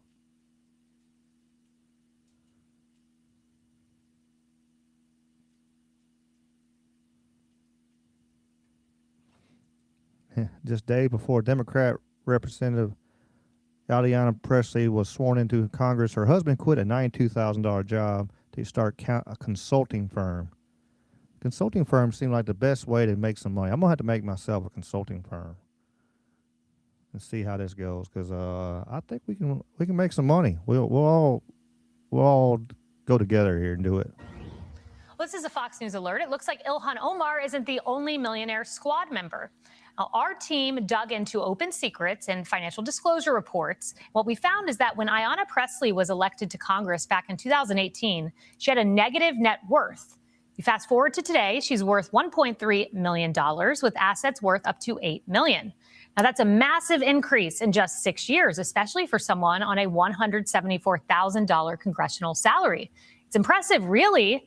But how did she do it? Well, part of its property in 2024, Pressley reported owning a Martha's Vineyard rental worth up to $5 million, as well as multiple Boston rentals worth up to $1 million each. Now, for context, back in 2019, she only reported owning one property in Boston. We're also learning days before Pressley was sworn into Congress, her husband quit his $92,000 annual Boston City Hall job to start his own consulting firm called Conan Harris & Associates. And as we read more of the Congresswoman's financial disclosure reports, we learn that her husband also saw his income jump while he was in Washington. His client list consists of some government organizations, including one with deep ties to the Obama Foundation. But as he started his firm and seeked new clients, he faced ethics concerns because of Presley's job in Congress. Quote, as Harris's days dwindled in the city's Office of Public Safety, he used his city-issued email account to pitch Walsh's chief of staff on staying on as a consultant. City officials say they did not solicit nor accept the offer, and state ethics laws bar municipal employees from knowingly using official resources for personal gain. Now, we asked Presley for comment, and we even invited her on. She did not answer. But Fox Business anchor David Asman joins me now. He's been looking over this information. And David, there's nothing wrong with gaining financial resources. We see this a lot in Congress, but there are questions. Well, and you go back to the 1930s, the last when movies began. Mr. Smith Goes to Washington. I mean, it's happened for a long time. It happens in both the right and left. But what's so rich is that this is coming from anti-capitalist squad members. Yes. people who spent their life denigrating our capitalist system and saying how bad it was. In fact, Congresswoman Presley came out with an ex-post just a year ago. She and her fellow squad members, of course, constantly condemn capitalism. But she says Donald Trump and Musk want big banks and bad actors to run rampant and take people for a ride. They want to pillage the government and make themselves rich. Well, she's the one who's been pillaging the government. Now, again, we're not suggesting she's going in and stealing funds or anything like that. But the fact that she got rich off of her contacts in government, her husband got rich consulting with members of the business community and others, perhaps some people who were taking grants. That's, by the way, we saw that with Lee Zeldin, the EPA commissioner. When he came in, he found out that right before Biden left office in December of 2024, he was spending billions of dollars. A lot of that money was going directly to friends, to acquaintances within the Democratic community that learned how to go in and write grants that would get accepted, making millions and millions of dollars, each one of them. So this has been going on for a while. I should mention that Presley's kind of a poor gal next to her friend Ilhan Omar, yes, because Ilhan Omar is worth up to $30 million right now and she went from basically a flat to negative, if not negative point when she came into Congress. She also has a husband who's a consultant. He was working with progressive leftists who, again, have this anti-capitalist creed, which they live and die by. But apparently it's very easy to condemn capitalism when you're making millions of dollars. And of course, we have to mention the grant. I like that statement right there. It's amazing that these politicians that do condemn capitalism and say we shouldn't be making money as a nation or as a people or multimillionaires with multiple houses and everything. It is crazy. And Jen, yeah, they just decide their own salaries. They just like, well, we've been working hard and we've actually showed up half the time we're supposed to time. So by God, I think we need a raise. That's what we need. Grand dam of all this, which is Miss Pelosi, who's worth about $275 million, at least $275 million, with her husband Paul, who he's a good investor, but she's come to him, I'm sure, with excellent inside information that we're not allowed to trade on, but members of Congress still do.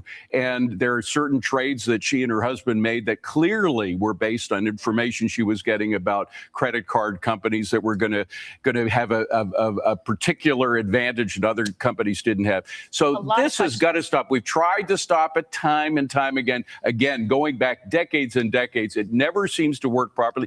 Schweizer has done his best to try to come out with revealing stuff, but we're going to continue to investigate and put pressure on the politicians to stop this once and for all. David Asman, thank you. Lots of questions here. Yeah, I don't know if they're actually really stopping.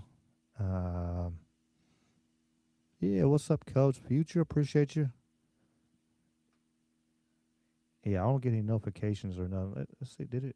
No, it don't give me nothing over here saying that you reposted. I appreciate it. I always see it afterwards for everybody to repost. I need to click over here. I can look on actually click on Rumble and my notifications to see. But I appreciate the reposting and yeah.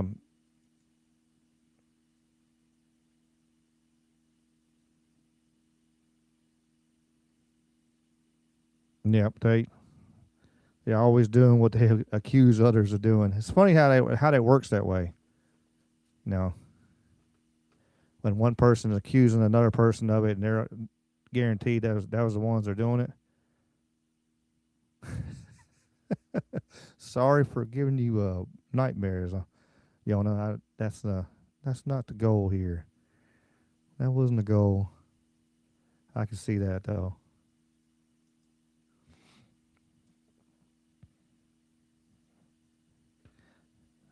This guy's thought on this right here. He does some really hot, quick statements, really, really fast, and I kind of like, and what he says is very, on the point. A lot of what he's saying is on the point. We are in a propaganda war. Excuse me. We got to, for sure, be wary of it. There's all kinds of stuff going on, and I think some of this Epstein list that's coming out, the Epstein Files, are coming out right now. I think is a cover for something else. I mean, that's why they're letting so much out, because there's some big shit about to hit the fan. Huge monster. So they needed something monster to distract us, but let him go. Now, listen, I'm about to waterboard you with this. If you do not believe you're in the middle of a propaganda war, I love you, and you can be as mad at me as you want. You're wrong. Okay? So listen, I'm going to rapid fire these. Here we go. Right here. Number one, no, this is not a picture of an 8-year-old girl who died in ICE custody under the Trump administration's heartless dictatorship. It happened in 2023, as reported by the New York Times under the Biden administration. But now it's getting millions of views and being labeled as happening now. Number two, no, this is not a photo of a 5-year-old put in a cage because of the current administration calls people illegal. Nope. Snopes reports after millions of views, it was discovered that was a photo taken at a protest staged in front of Dallas City Hall. The parents brought the kid to the protest. He was in the cage for about 30 seconds, and he cried because he couldn't figure out how to get out. Number three, no, this is not a video of ICE agents, quote unquote, drive-by macing people for no reason. That went mega viral. I watched the entire video myself. They were throwing things at law enforcement vehicles, and the guy maced the guy that was throwing things at law enforcement vehicles. Number four, no, this is not a picture of a woman whose hand was shot off by ICE agents firing rounds at mourners, as was claimed, and it got millions of views. Nope, she was rioting and obstructing law enforcement, and as you can see right here, she picked up a flashbang before it detonated and injured her own hand, blew part of it off. Next one, no, this is not a picture of a 5-year-old boy arrested by ICE. As reported, the boy's father abandoned him while he was fleeing arrest. That is a picture of ICE agents following protocol and not leaving a 5-year-old alone in freezing weather out on the street. Next one, no, this is not a picture of a baby that was tear gassed by ICE while his parents were on their way to a basketball game. Go to that next picture. You can literally see in video that was uncovered later. His parents lied. They're on video at a violent protest, and they left their baby alone in a car for 45 minutes at a riot that they helped cause, and they forced tear gas to be deployed. Next one, this is not a picture of an innocent restaurant worker being arrested by heartless ICE agents. As you can see right here, it is a picture of an illegal child rapist who fled into a restaurant to avoid arrest and seems to have a knife in his hand if you look closely. Next one. This is not a picture of ICE ripping a disabled woman from her car while she was screaming that she was trying to get to the doctor, as was claimed and seen by millions of people. I watched the entire video. She was intentionally obstructing ICE officers by blocking a road. She was asked by 4 different ICE officers to move. She did not comply, and so they were forced to remove her from her vehicle. Next one, this is not a picture of a mother whose son was gunned down for no reason by quote-unquote racist ICE officers. Nope. Actually, it was discovered this kid was firing an AR-style rifle into the air in the middle of an apartment complex. He was asked to stop by law enforcement who self-identified as law enforcement. And not only did he not comply, he is reported as turning his firearm on the ICE agent and firing a shot in the agent's direction. In fact, the kid's dad admitted in a video interview that I watched that his son was doing something illegal with a gun, and he knew that it was illegal. Next one. No, that is not an innocent man. This right here. There was not an innocent man that was shot for no reason by ICE agents in Arizona. Next one, actually, even the Associated Press reports the guy was firing rounds at law enforcement helicopters and law enforcement individuals, and they returned defensive fire. Next one, no, this is not a picture of a federal agent, quote unquote, terrorizing an innocent observer by pointing a gun at his face. Nope. If you go watch the video, I took these screenshots. The guy was obstructing law enforcement on purpose. He initiated contact with the law enforcement agent and pulled the gun, tried to pull it out of his hands. Then the muzzle of what appears to be a gun briefly flashes in front of his face because he pulled it out of the agent's hands, and it was pepper spray. It was not a rifle. Next one. No, this is not a New Yorker article about a quote-unquote innocent Jamaican U.S. citizen who was shackled and deported for no reason. Whoopsie-daisy. He had multiple felonies, including armed robbery and murder. I repeat, murder. So his citizenship was revoked and law enforcement was carrying out the warrant for his arrest. Next one. No, this is making the rounds again. No, the current administration's deportations are not, quote unquote, unprecedented on the cover of Time magazine. That's what it says. Actually, I'm going to read you some stats. Bill Clinton deported 12.3 million people. Bush deported 10.3 million people. Obama deported 3 million people. Biden deported 4.4 million people. So far, through both of his terms combined, Trump has deported a total of an estimated 2.5 million people, less than all these others. You may be asking the question, well, then why am I hearing so much about it? Why am I hearing about it more? Because you're in a propaganda war. That's why. Let's keep going. Next one. No, ICE is not the quote-unquote American Gestapo. As will probably surprise many people who are not as aware, the leader of ICE is that guy on the right. His name is Tom Homan. He served in the exact same position under Barack Obama. This is Barack Obama giving Tom Homan a Distinguished Service Medal in 2000. I'll pause it for a second. We got to chat. Yeah. I like to see some more of them actually, the ICE and everything there for sure. They have picked a bunch of traffickers and everything else up. And the crazy thing is, like, man, I got indigestion or something. Is that when Trump was doing it, I mean, not Trump, with Obama and all that, and they deported more people. But even with Bush, they deported more people than Trump has, but the cities and everything were working with them. They were letting them go pick them up out of the jail. Like, okay, hey, look, I got this terrible person right here that's a sex offender or whatever he is. They would let him just come to the jail and get it. But they're not doing that, and they're causing this chaos on purpose to make it a distraction, to get the people riled up and say this stuff. And it really is a fucked up situation. People are getting hurt and all over because if they actually did what they're supposed to do, but they're not.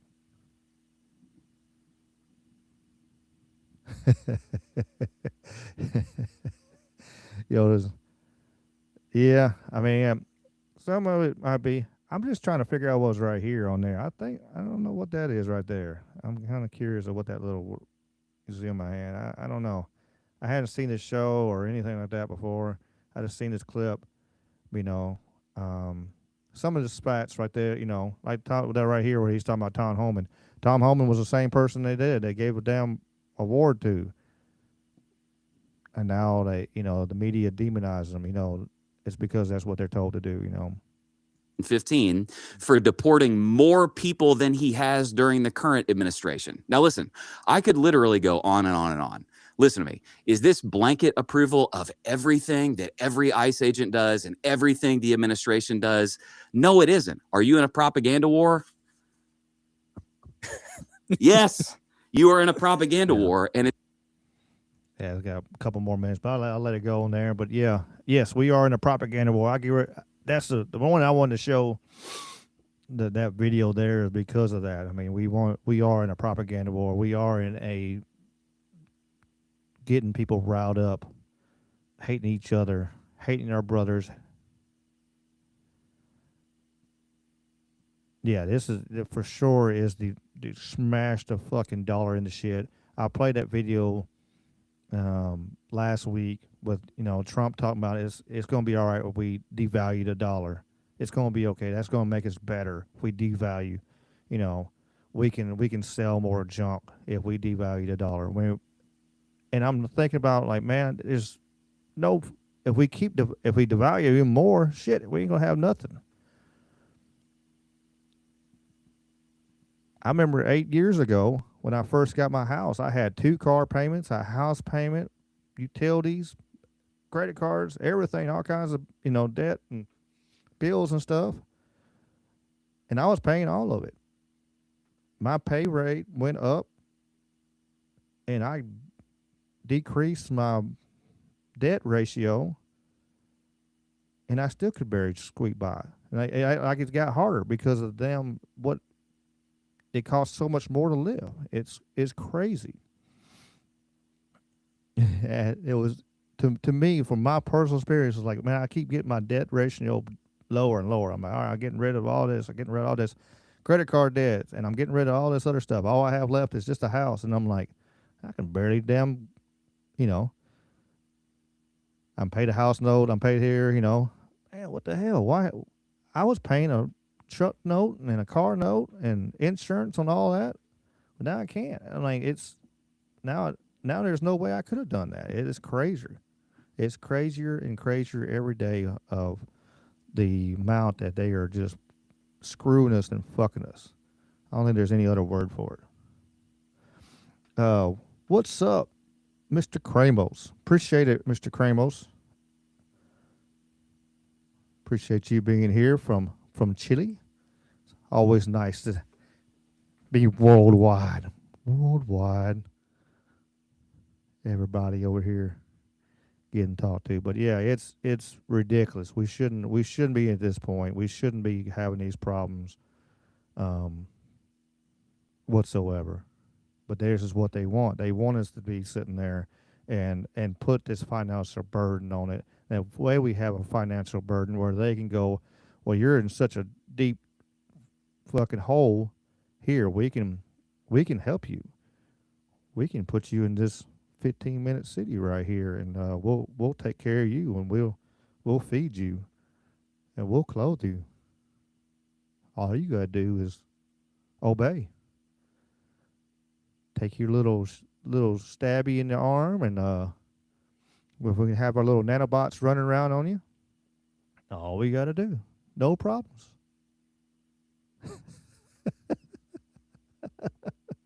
Sweet. May I have another?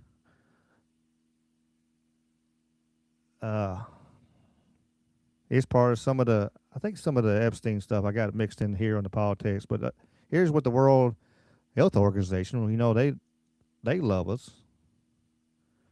Preparing for pandemics. Please find and attach, and this is Jeffrey Epstein from somebody to Jeffrey Epstein. So somebody emailed him. Of course, they have it redacted over here. These son of a bitches. I wonder if they fixed some of the redacting where you can actually take some of this out, and where you can take the redacting back out. I haven't seen that yet on this one. And so this is somebody emailing Jeffrey Epstein, part of the World Attachments Geneva meeting on pandemics. And please find attached draft agenda for this meeting and preparing for pandemics. What does Jeffrey Epstein needs to be? What does Jeffrey Epstein need to be there for, or even involved in preparing for pandemics? What in the blue fucking hell? That's how connected and tied into everything this man was. And if you go watch that video I have on the Rumble, it's with him and Steve, the interview with him and Steve Bannon. It's crazy. He was talking about how he was asked to be part of the Trilateral Commission and all. How, and really pretty much was talking about pretty much damn near step by step how they created the Illuminati. I mean, it was wild. Oh, here's the UFO disclosure one I was talking about.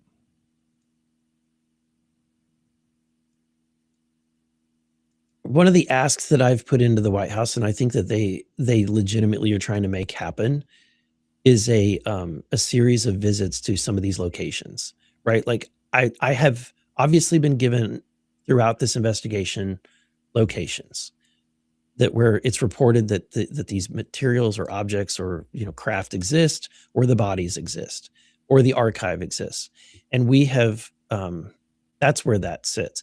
We've given the DoD a list. So the White House has told the DoD to make it happen. I mean, to Trump's credit, as a disclosure. So that's the extent at which they've been involved, is literally just saying to the Department of Defense that, hey, Burleson, we're backing his request.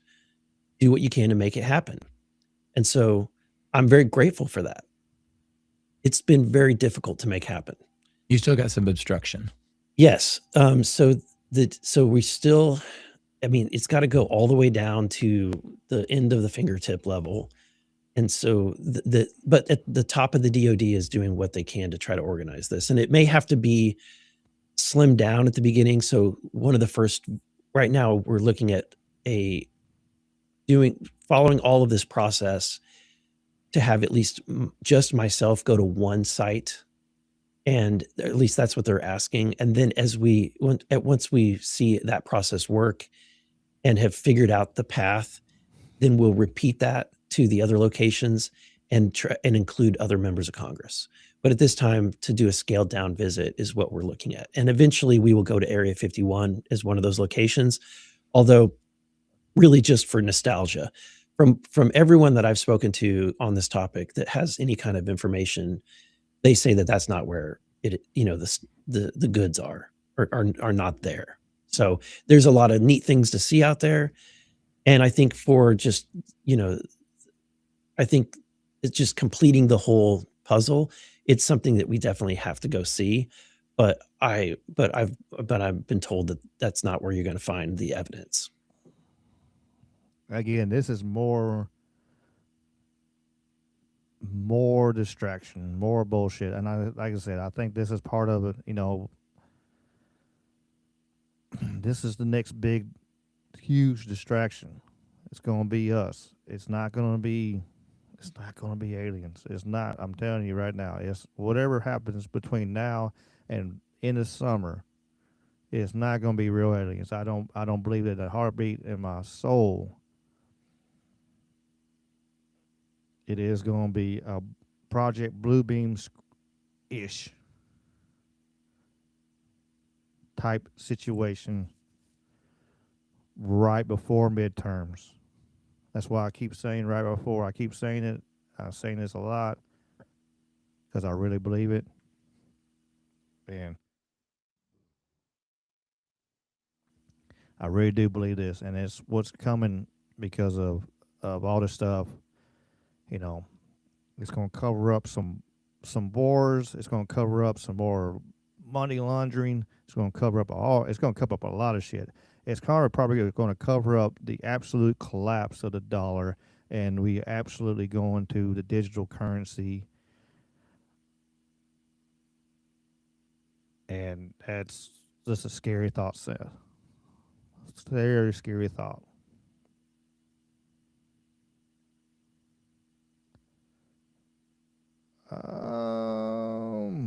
It shouldn't be, Kramos, you shouldn't be blocked. I haven't got nothing blocked. Now the email you need to check are you talking about the email, Kramos? Look in the description, and there I have a new email address. I got rid of the old website and the email that was tied to it. I'm redoing everything. My goal is that I'm going to completely rebuild it from the ground up. I'm going to have a Troubled Minds Knights of the Storm, spot for all friends of the show, for everybody's shows can be in there and all their channels and all that kind of stuff. Is the goal, and I haven't had the time to build it. I got it started, but still got a long way to go. So that's coming down the road for a whole brand new website coming down the road, and I want to do a big friends of the show part of it section, so everybody can actually be part of that, and for I can help my friends that y'all taking care of me. I want to take care of y'all. Y'all always supported, and y'all done the brought a friend to the show kind of thing. A lot of y'all have, y'all tell people. So I want to help y'all, everybody grow. Like I said, what the saying, as the tide rises, it raises all ships, and we want to bring all of our channels and everything up.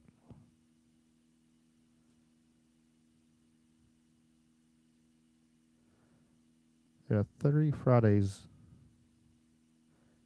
Oh, interesting. I did not know that. There are 3 Friday the 13th this year. It hadn't happened since 2015.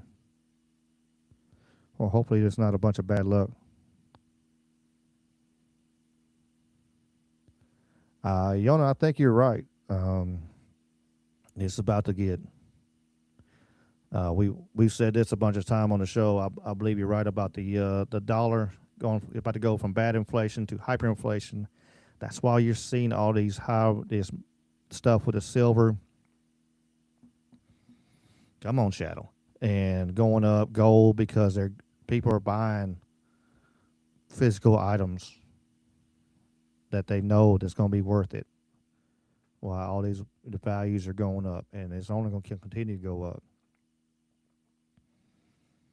It's the beginning of the end for the dollar. It's the petrol dollar has limped along this long, and it can only do so much. It won't be much long.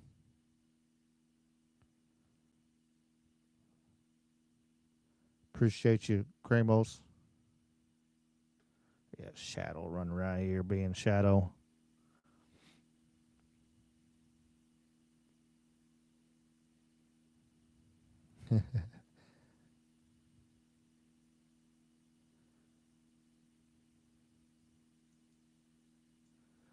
I do want to share this. Some of y'all might not like Dan Bongino, and I know some that did like Bongino. Even after now he's come back, some are not really liking Bongino.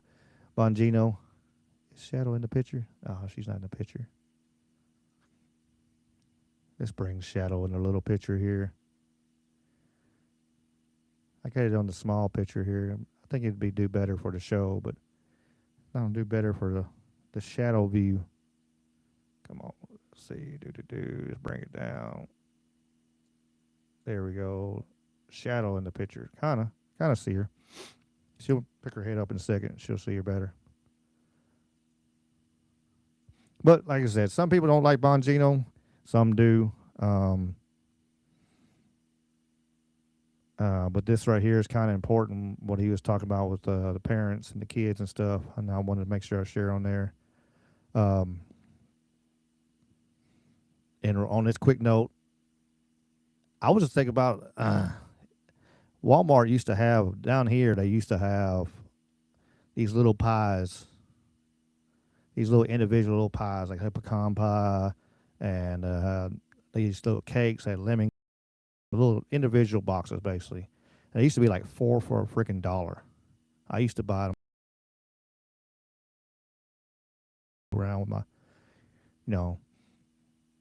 eat me a sandwich with some chips, and then I eat my little cake, pie with my lunch, kind of deal. They've gone from $4 for $1 to all the way up like 89 cents a piece now. Almost $1 for this little bitty ass freaking. A fudge round is a damn $1, It's one fudge round. It's crazy. But I think listen to the experts. I'm no financial observer. I am no financial expert. I really am not. There's lots of people. Angry Tiger is really good. You can check him out on the Rumble. He is very knowledgeable on the financial sides. I listen to a lot of good people and just seen a word, and so I'm no expert. This is for your entertainment purposes only. I am no expert.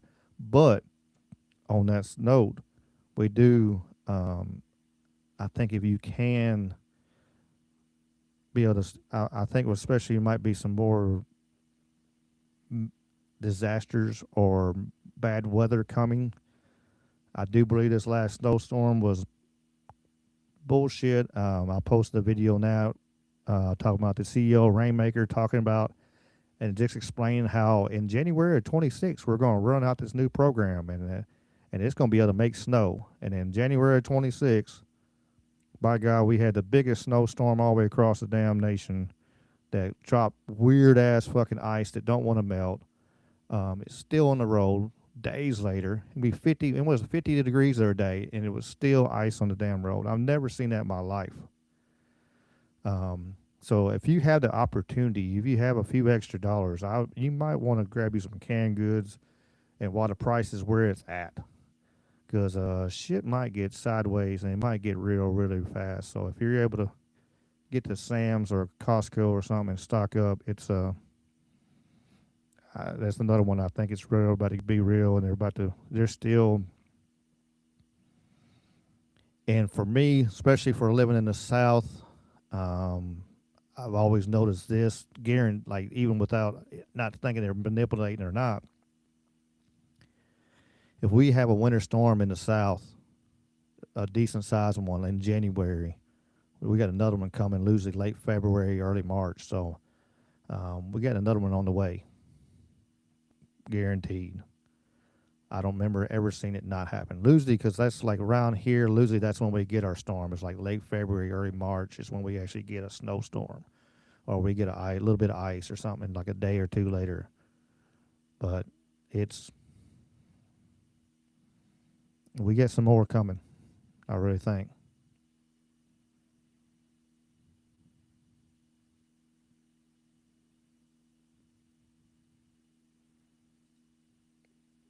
Yeah, Merlin, Bongino did. He looked like they had a gun to his head when he come out there and said there's nothing to Epstein list.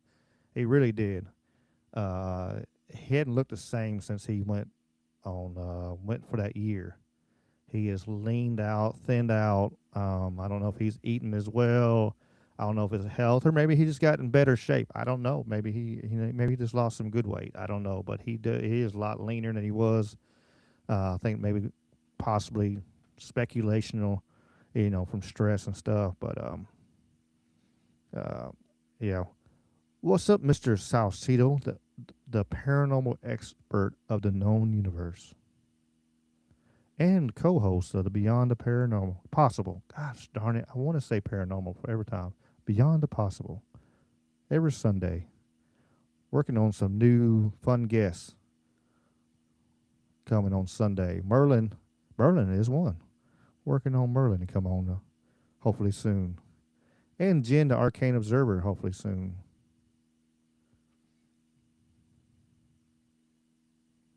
Thank you, Kramos. That sound like a good video. I'll sure check it out. But let Bongino talk real quick. Let y'all see what he's talking about there. Like I said, if anything would deal with kids, and if anything you need to look at it, I mean, at least check into it and see, because you might want to, not deep into it, I think, because the way he talks, there's some evil, messed up stuff.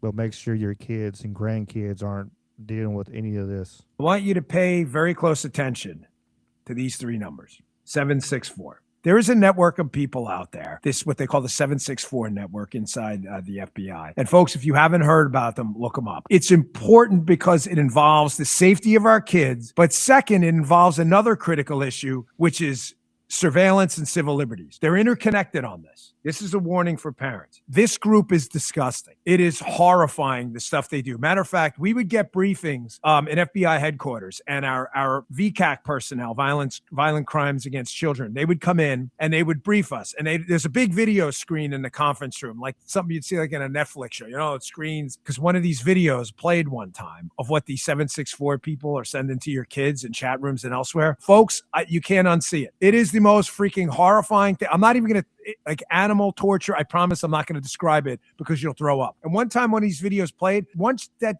that tortures your brain and tattoos in your skull. I don't know how these guys do it. What this network does is they find and hunt down your kids in these chat rooms for these online games and chat rooms elsewhere. Folks, you have to monitor this stuff. It is not a small network of people. It is an enormous group of people looking to do horrible things to your kids. They get your kids to cut themselves. They get the kids to get involved in sexual abuse, and it's self-mutilation. Every single demonic thing you can think encompasses this 764 network.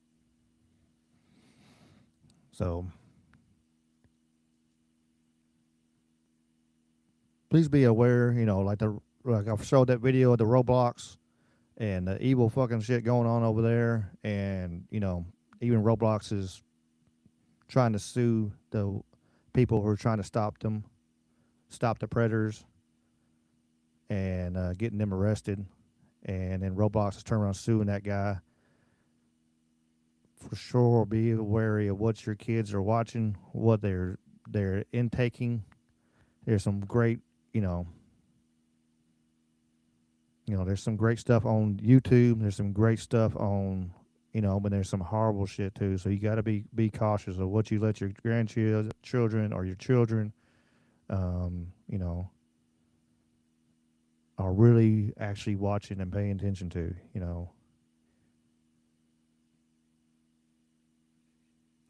I think it's super important. It really is.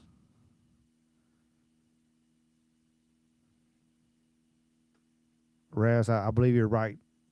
Tin food is one of the best investments, and getting that food. Like I said, it's more storm is coming, more crap is coming down the line. So having food and water is major important.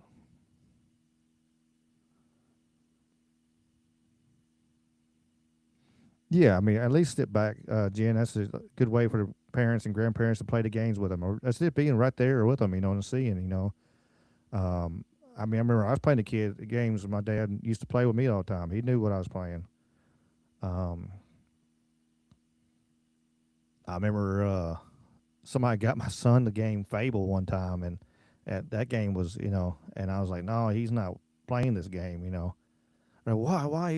His mom was all like, why can't he play this game? And I was like, they got prostitution and everything else in this game. You can, it was all kinds of stuff. And I was like, my nose is itching. Doggone it. Maybe what is it? Nose itching? I'm hoping that helps me get money too.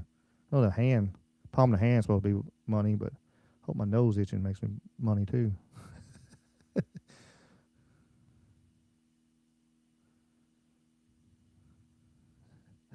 Makes the I hear you, Merlin. Yay! Awesome. Join the Discord.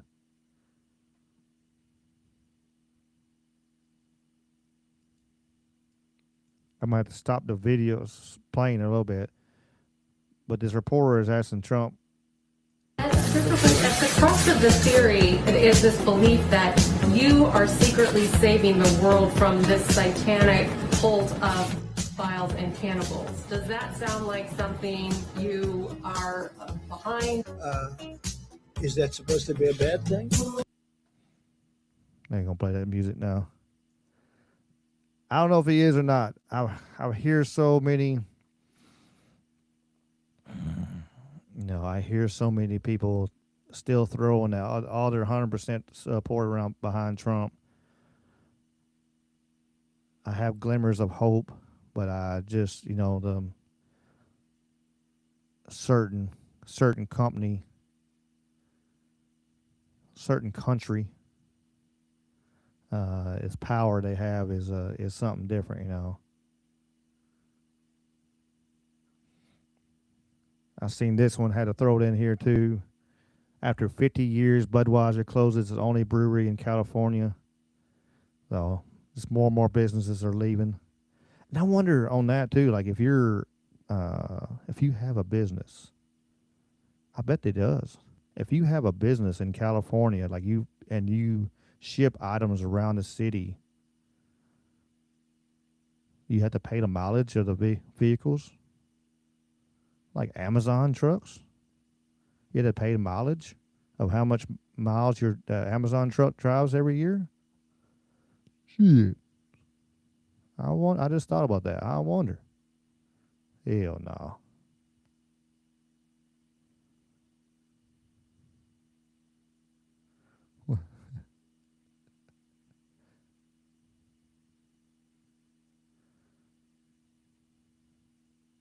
We'll get.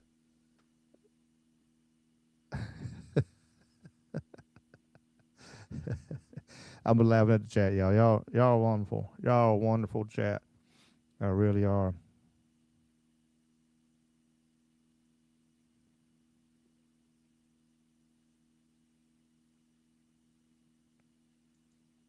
I think this is the last one. Supposedly they're supposed to vote on the Save America Act next week, where they're actually making. I'm not even gonna play the video. I don't even want to play the video on it. He don't say nothing important, but it's where they had to, use voter ID and everything, which would be, I think, is very good. And I think it's you had to pull your ID for every damn thing else, and to get money out of the bank or that's about it. Hell, go in a casino, you got to pull your damn ID out. For the love of God, you should be able to have to pull your ID out to go vote. Some people don't think that, and some people have such a low opinion of people. They think they're ignorant and they think they're stupid and they don't have a brain. And it's just a sad mentality on it. Shadow will fall asleep on me sitting here. She might do it even sitting up.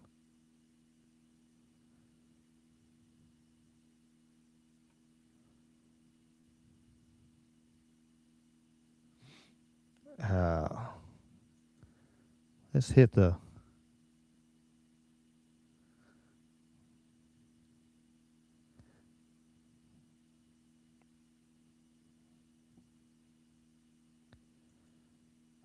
Jeffrey, I guess. We'll hit a few things on Jeffrey. A couple of those kind of fun, like that. There's a couple half-ass funny videos.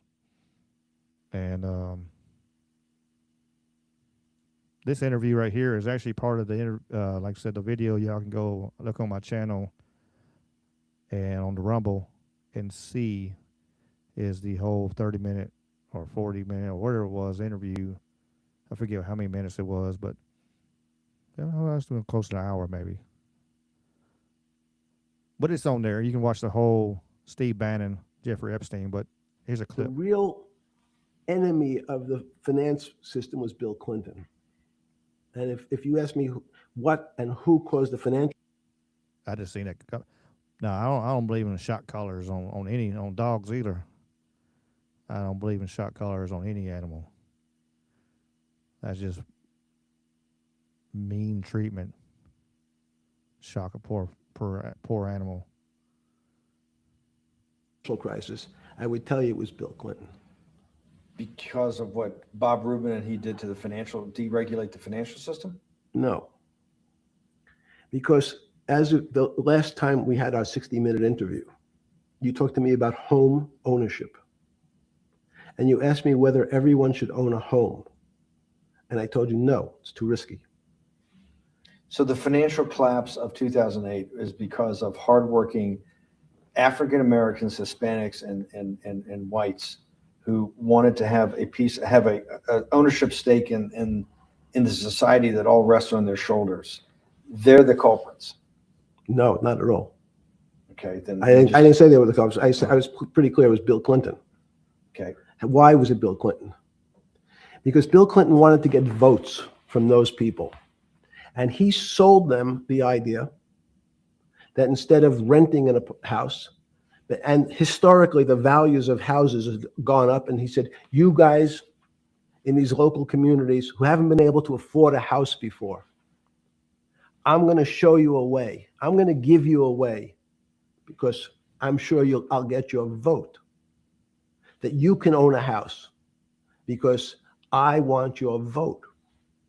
So what we're going to do is I'm going to let you buy a house, Mr. Bannon, when you really, you're right on the border, maybe, or not even on the border. Your credit is not good. Okay, let's be honest. And it's not my fault. It's not Bill Clinton's fault. But whatever happens, at the moment your credit score or whatever it is, your credit's not good.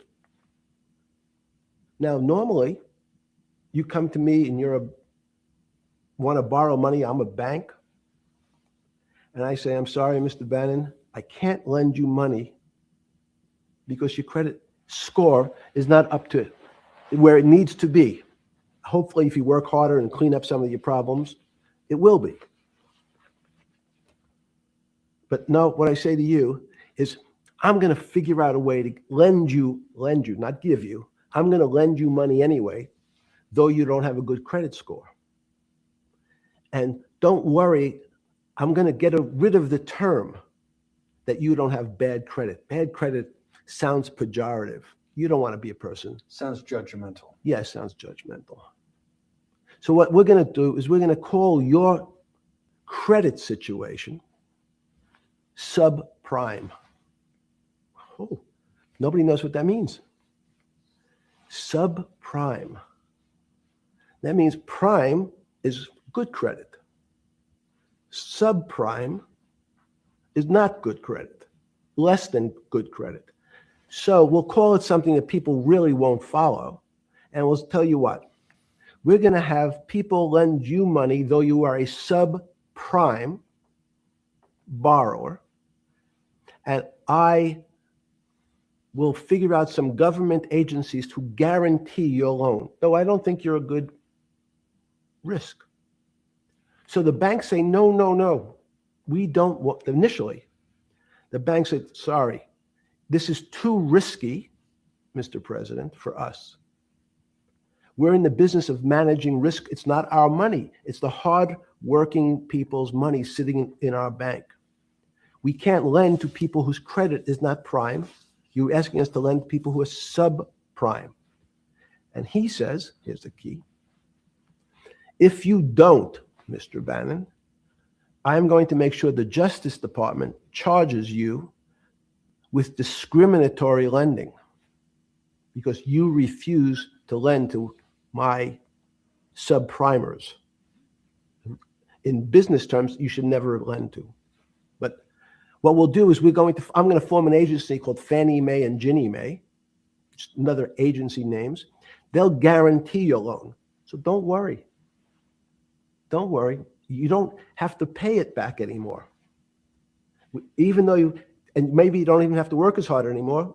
That's probably a harsh statement, but these players, these two big.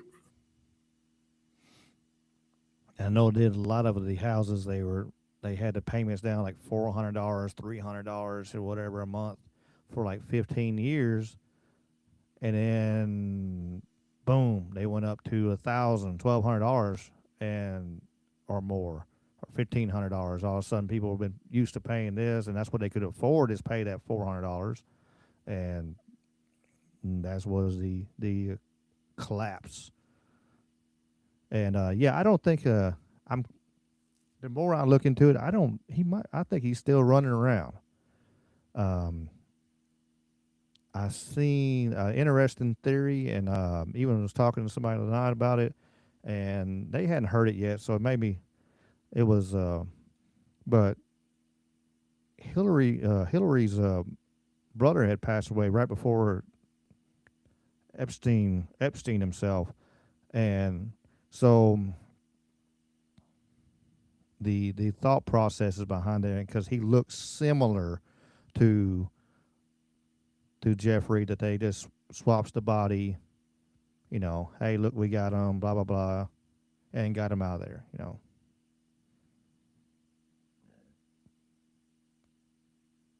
So I'm kind of he had too many ties to too many people. I mean, too many powerful people for them to just, he was making business deals in prison the prison guards would have to dress up in suits for certain things so he could do prison, to do deals and everything sometimes for like meetings while he was in prison. I think I got something that shows on there. I forgot what year it was, but he won. He made so much money. It was crazy. We'll get there though.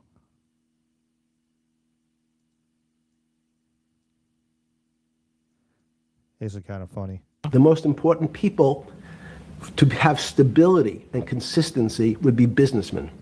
So he formed this trilateral commission of businessmen and politicians from three. He's literally talking about how they made the fucking basically the Illuminati. This is so you literally have. So remember what I said? This is like a dev video. What the fuck? It's literally just a dev video. Alex Jones was right about everything. The most important.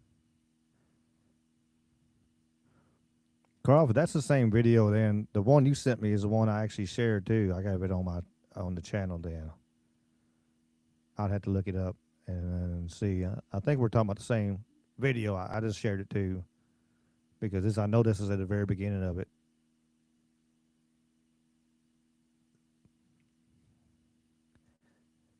It's a crazy AI video. I'm gonna have to.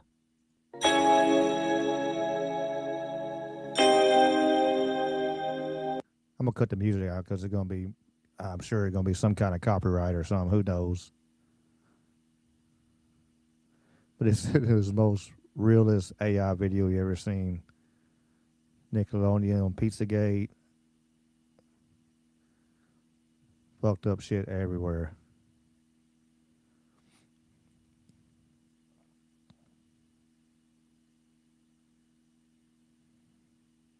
Humiliation awards.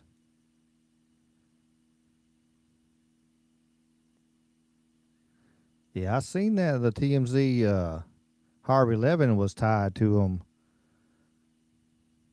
too. It was interesting. Of course, Uncle Bill, that fucker.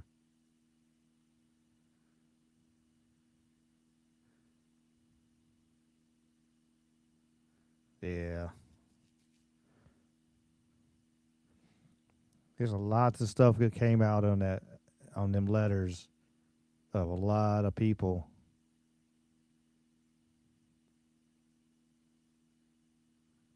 Yeah, it's kind of funny.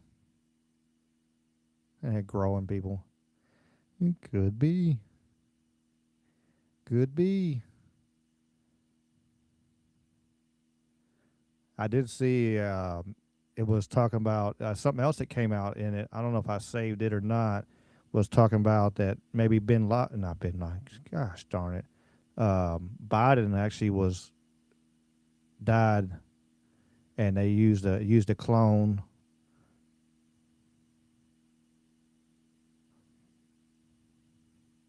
For the whole presidency. It was never Biden. Biden had been dead. Oh, look. The fucking 8-foot fucking Biden. You always saw that sucker every once in a while. You saw it like he grew. This is a great.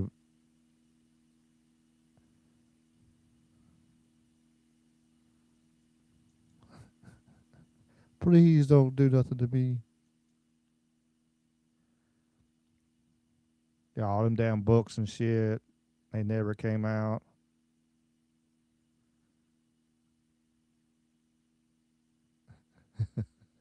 All the people they were tied to.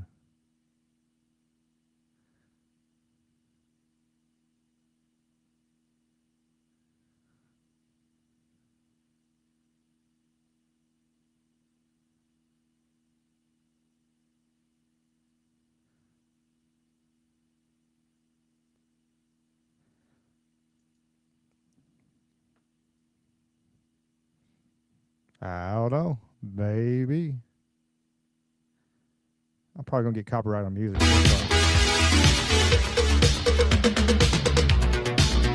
Conspiracy theories right now.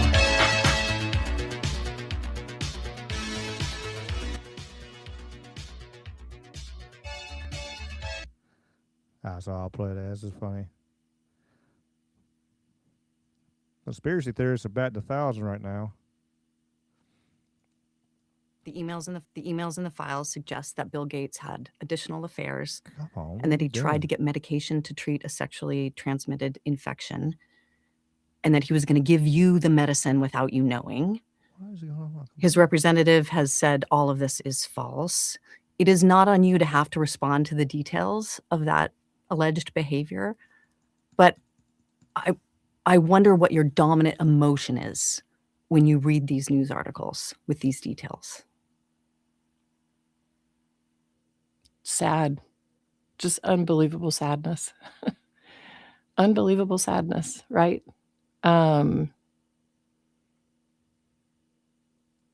again, I'm able to take my own sadness and look at those young girls and say, my God, how did that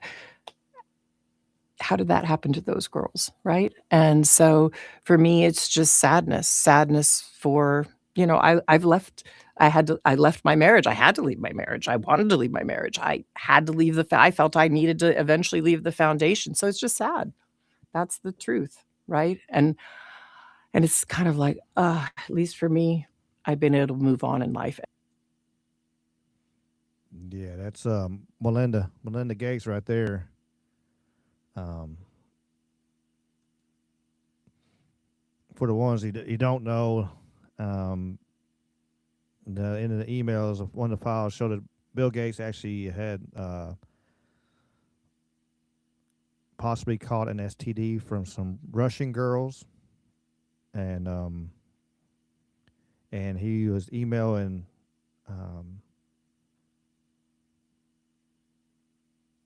old Jeff, see if he could get some medicine to give his wife without her knowing.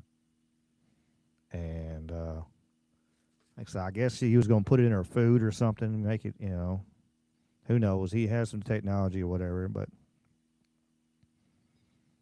I have not seen old Bill's new girlfriend. I wouldn't doubt it. He probably, absolutely wants the same.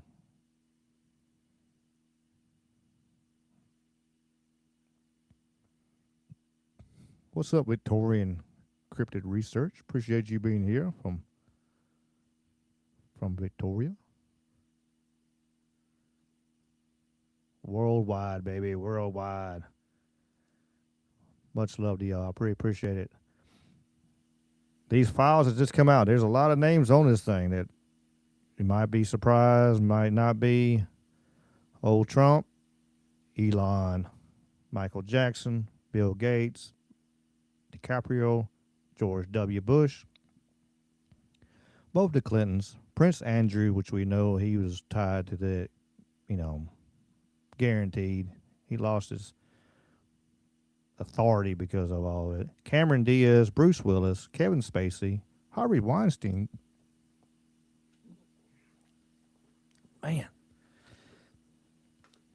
My Billy said, I think it's because of all the Russian and everything. Mick Jagger, George Lucas, Tony Blair, which we know Tony Blair is a wonderful individual, I'm sure. Mohammed bin Salman, John Kerry, Ted Kennedy, Robert F. Kennedy Jr., Michael Bloomberg, Woody Allen, which we know is a piece of fucking shit, Alan Dershowitz, Ghislaine Maxwell, Andrew Cuomo, Phil Collins, Studio. Maybe that's part of what that song made. Who knows? These motherfuckers. They ruined everything. I really do. I swear to God, they ruin movies. They ruin music. Now now are you going to look back at these damn musical icons or whatever you want to call them, or these movie stars and these movies, and you're going to look back and and see how despicable a piece of shit humans they are. His last names look like a Jewish wedding list. It could be now. Chris Tucker. Good old Chris Tucker. Les Wexner, Leon Black, Lynn Dubin, Jean-Luc Bruneau, Peter Mandelson, Lynn Rothschild. Oh, Rothschild on there. How about that? Hamad bin Jassam, Abdul bin Zayed, Sad Hariri. I don't know how to say the damn last name. Ahmad Abul Ngit. I might be crucifying these damn names. Miguel Angel Moratinos, Mini Driver. Not Mini Driver. Peter Danglish, Talib Fazi Fieri, Khabib bin Ahmed Al Khalifa. Oh, damn, I'll get it out in a second. Makadum Shah Mahmoud, Henry Odion Aju Kobia. On this last batch.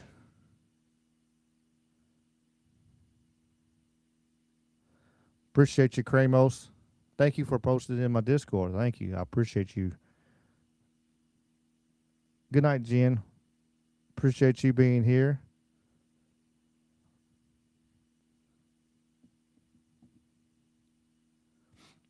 So that's the ones that came out. And like I said, this is, if they're letting these names here come out and all this kind of stuff, why is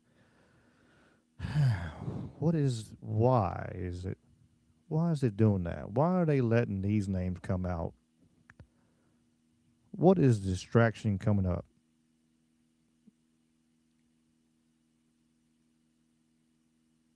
Did LJ go to bed too? I didn't see that chat. Let's see.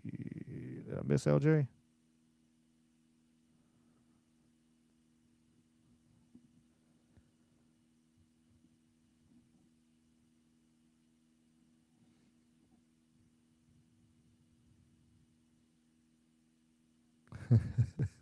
Sweets. Sweets is sweets, but she has a temper sometimes, especially on some of this stuff.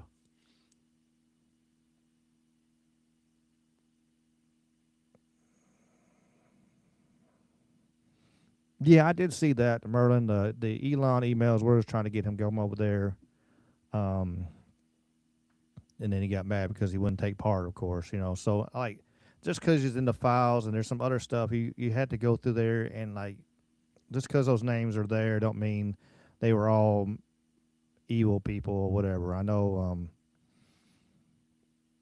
Chris Tucker said he just floated on the plane. That's it. No big deal, I seen more Bill Gates, wonderful stuff. How it started, infect computers with a virus and sell antivirus software. How it's going, infect people with viruses and sell vaccines. If it works, the method works, makes you money. I guess that's how you do things. You create a problem to sell the solution. That's a guaranteed money making agenda right there.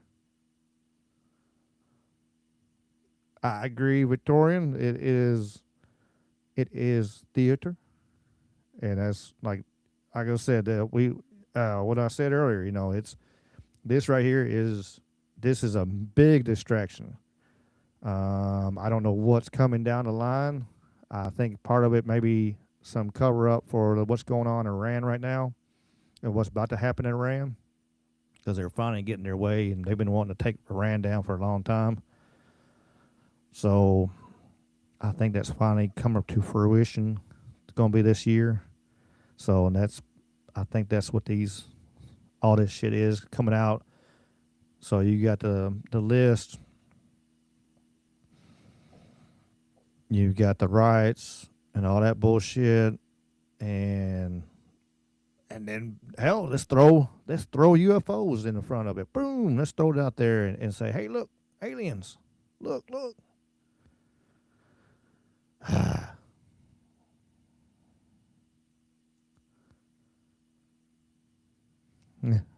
More Bill Gates. Allegedly got an STD from a hooker and then tried to secretly drug his wife with antibiotics so she wouldn't know. Seeks to reduce the global population by 10 to 15% using vaccines, which he during the 2010 TED Talk. And if he posts that freaking video of that TED Talk, YouTube would take you down on that video. I've done it before. And go through classes for it. This is for your entertainment purposes only. We're talking sideways. We're having fun. Ha, jokes. It's jokes, I swear. Mr. YouTube. It's just a joke. Views India as a laboratory for experimental drugs. He's done that. Funds the development of permanent quantum dot implants for vaccine passports. Very nice. Laughs uncontrollably while warning about bioterror attacks. Because, their bioterror is funny when you're the one planning them. Presumably. Possibly. Funds H5N1 bird flu gain of function experiments. He does. Sponsored illicit biolabs in Africa for all kinds of nasty little mosquitoes. Biology engineered mosquitoes. Yeah. And funds self-assembling microcrystal anti-fertility implants. That's nice. Yeah. Good old Bill.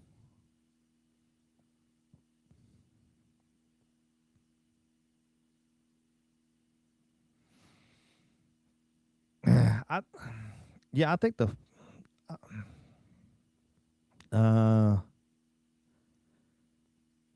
I do. I count on the phones that they do have files. I don't doubt it a bit. It's just like the FBI back in the day. They had files on everybody. I don't doubt they have files and all kinds of stuff. What they'll actually let us see and say, and what's actually going to come out is a whole different damn thing. And for what they bring out, I wouldn't doubt one bit of some of it. Some of it's going to be fabricated. Some of it's going to be real. Some of it is some of the people have lost their usefulness. So they're just going to, you have lost your usefulness, just like Gaddafi. Just like so many others. If you have lost your usefulness, you will not be here anymore. So some of these people have probably lost their usefulness, and so they're going to get thrown on the bus and get run over to cover for the ones that are still useful.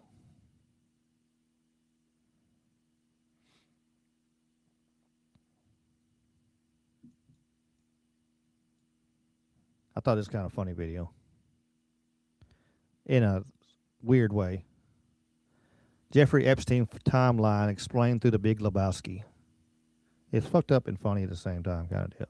I'll suck your for $1,000. I'm sorry, I wasn't listening.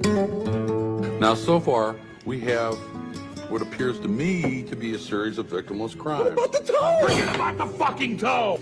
Ow. Stay out of Malibu, deadbeat! They're gonna kill that poor woman, man. What the fuck are you talking about? That poor slut kidnapped herself. You got any promising leads or? Yeah, sure. The gun is working in shifts. Oh, fuck it. Is this your homework, Larry? This is a bummer, man. You're entering a world of pain, son. We know that this is your homework. And we know that this is your homework. I cut your dick off. Nothing is fucked here. Nothing is fucked! No, man. The goddamn plane has crashed into the mountain! Do you see what happens, Larry, when you fuck a stranger in the ass? What happens, Larry?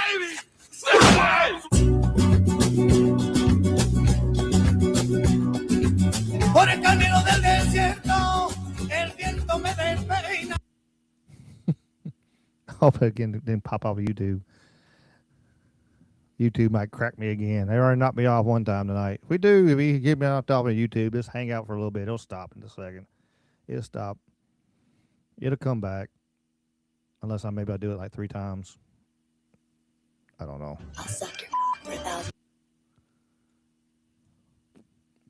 kind of explains it all. Kind of explains everything. Let's see. Let's go to. I got a couple more. I should put this together with the other one. I should have put Bongino in this one. I don't know. Maybe I need to put it there. I don't know if y'all seen this talking about. He actually dropped even the letters and stuff. Sean Ryan is getting sued by this by this place because he's told the world what actually is going on there, and I'll let him explain it. He can explain it a lot better than I can. But he's not backing down. I need to talk to you about something serious. Last week, I received a demand letter from lawyers representing Kanakuk Ministries, a Christian summer camp in Missouri.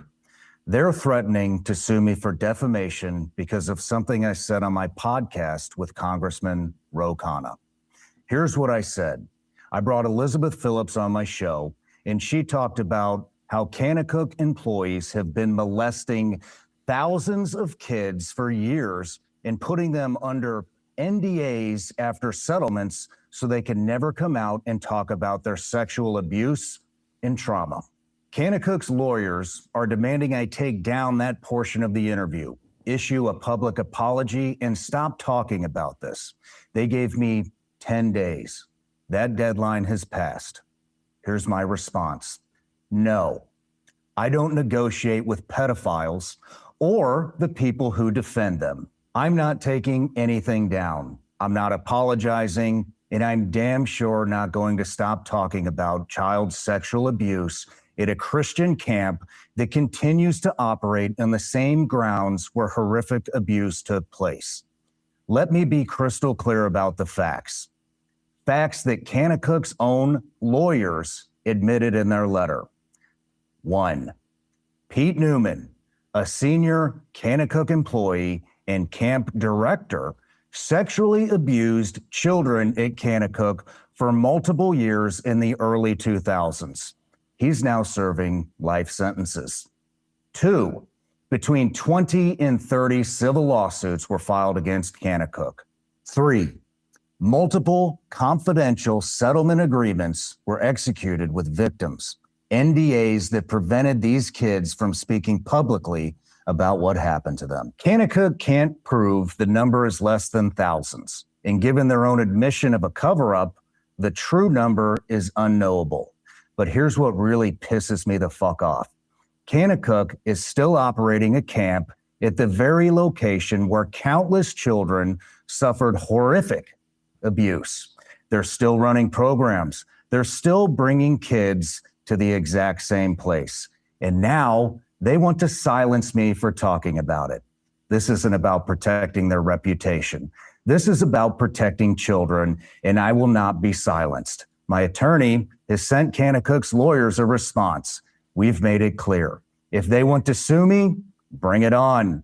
We welcome discovery. We welcome depositions of Kanakuk leadership about what they knew, when they knew it, and what they did or didn't do to protect children. We welcome full disclosure of every abuse allegation, every settlement, every internal investigation, and every financial record showing whether Kanakuk actually suffered any harm from my statement or whether this is just an attempt to intimidate people into silence. Under Tennessee law, Kanakuk will have to prove I'm lying. They'll have to prove actual malice, that I knew my statements were false, or that I had serious doubts about its truth. They can't do that because I relied on Elizabeth Phillips, whose brother was a victim. I relied on public court records, relied on widespread media coverage of Pete Newman's prosecution, and most importantly, they admit the core of what I said is true. Kanakuk employees sexually abused children. Victims were silenced by confidentiality agreements. That's not defamation, that's the truth. I want to say something directly to survivors. I see you, I believe you, and I will not stop fighting for you. Sexual abuse at youth camps, especially Christian camps that are supposed to be safe places is a matter of urgent public concern. Parents have a right to know. Kids have a right to be protected, and survivors have a right to speak. Kanakuk's attempt to use legal threats to silence reporting on child sexual abuse in itself is newsworthy, and I'm going to keep reporting on it. To Kanakuk, you want to talk about callous and malicious disregard for the truth? Let's talk about operating a camp where a predator had access to thousands of children for years. Let's talk about confidentiality agreements that silenced traumatized kids. Let's talk about continuing to operate on a crime scene. You're not the victim here. The children you failed to protect are the victims. I stand by every word I said. I will not retract. I will not apologize. And if you want to sue me, my lawyers are ready. To everyone watching, this is why I do this show. This is why we tell real stories about real people, because the truth matters, because kids matter, and because some things are more important than money or reputation. If you want to support survivors of institutional child sexual abuse, check out No More Victims, the organization Elizabeth Phillips founded. They're passing laws to protect kids and hold institutions like Kanakuk accountable. And if you're a survivor, please know it's not your fault. You deserve justice, and there are people fighting for you. I'll keep you updated as this develops, but I'm not going to be backing down.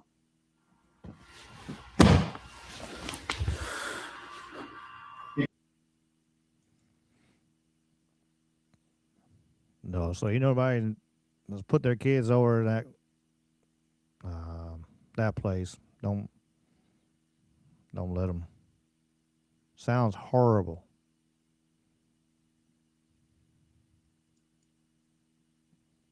What random stuff I got? I got a little bit of random stuff. This is kind of funny.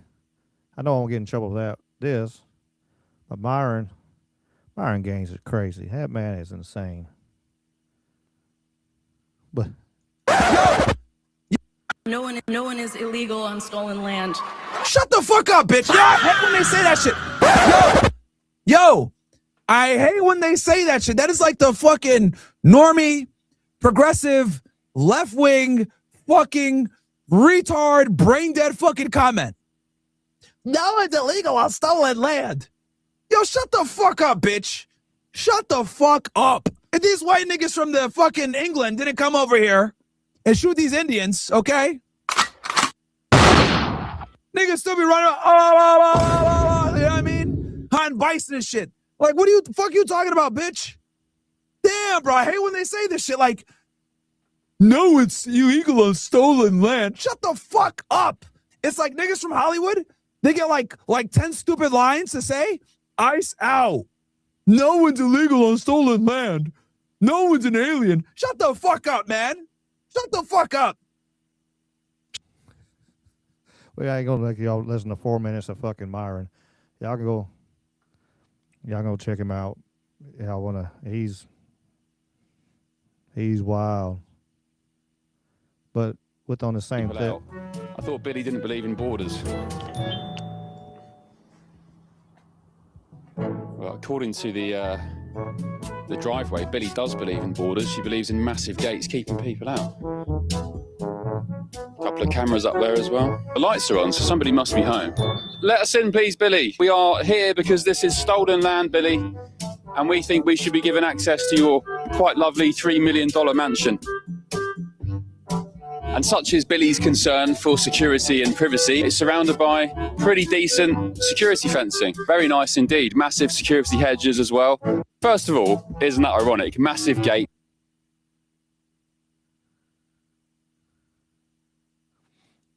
Then I seen this here.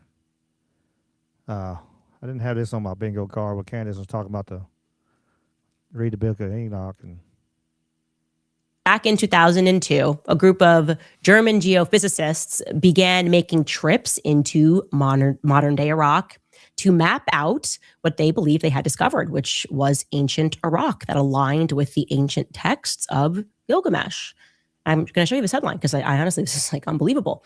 Two German geophysicists, one named Georg Fassbinder and Helmut Becker, they were working for the Bavarian State Conservation Office in Munich, and they began using magnetic mapping to discover the old city. And suddenly they go, wait a second, this is his tomb. When exactly did they find it? We know for sure that it was sometime between May 2002 and very early 2003. They became convinced that indeed they had found the actual tomb of Gilgamesh, also, like I said, known as Nimrod in the Bible. This is within the exact timeline that we make a decision to invade Iraq. It's going to get even more insane. So it's February 5th, 2003. Colin Powell publicly states, rather notoriously now infamously states, that Iraq possessed weapons of mass destruction. He's holding up the anthrax. He's addressing the United Nations Security Council. Okay. Then, that quickly, next month on March 20th, 2003, we invade Iraq. The public is informed a couple of weeks thereafter, the BBC, so state arm, that Fassbinder indeed had made the discovery of Gilgamesh's tomb. And conveniently, well, guess what our boys did? They were there. They happened to make their military base at that exact location. Like, this is just incredible. Colin Powell publicly states there's weapons of mass destruction during his address, and then bam, there we are on top of Babylon. Well, what exactly were we doing there? Other than, the obligatory mass murdering, plundering ancient Christian civilizations and structures, like a million Iraqi civilians that were killed. That's a given. We just are always destroying Christian relics, but because we have to destroy history. They have to destroy history.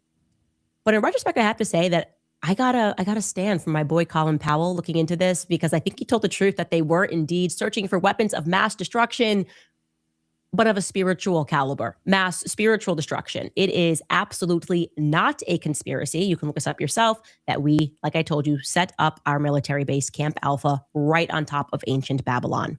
Our boys then began digging. They said that the reason that they chose this place was because they wanted to protect the site from looters. Except, I guess, the military guys got confused at the top. They accidentally started doing the looting. The instructions just weren't clear over there. This is actually a United Nations article published in 2009 when we had to confess our sins before the world. It reads in part, quote, Babylon was the capital city for two famous kings of antiquity, Hammurabi, who introduced one of the world's first law codes, and of course, Nebuchadnezzar. Partially excavated over the last century, much of ancient Babylon, which lies 90 kilometers south of Baghdad, remains undiscovered. Now, according to a 2005 British Museum report, the use of Babylon as a camp by a multinational force between April 2003 and December of 2004, by coalition forces is, quote, tantamount to establishing a military camp around the Great Pyramid in Egypt or the Stonehenge in Britain. Tells us. I ain't gonna play this whole video, but I seen that they were many years ago. I remember when it came out and everything. We were talking about that. Right afterwards, they actually, I remember seeing that back in the day. They were talking about they found the tomb of Gilgamesh, and they were about to excavate it. The next day, we went into Iraq. And it was one of them things that I've always, why did we go Iraq? And I was one of the ones of the things that made me ask them questions. Why did we go in Iraq? Because, bin Laden was Afghanistan. He was part of Afghanistan and stuff. So why did we go in Iraq? And so if we're collecting ancient artifacts, which, that is done in history, we know Hitler was big on ancient artifacts and ancient powers of, looking for them, for he could be able to control the world and dominate. there is speculation that there's another ancient site down there in Venezuela. That's why we went in there and took over that country. It ain't about oil. It's about another ancient site. It's wild to see, just to think that the speculation and, we still having people, invading we are invading these countries to take this ancient power and this ancient, tools or technology or whatever in the world is in these places, makes you wonder. What's up, AD?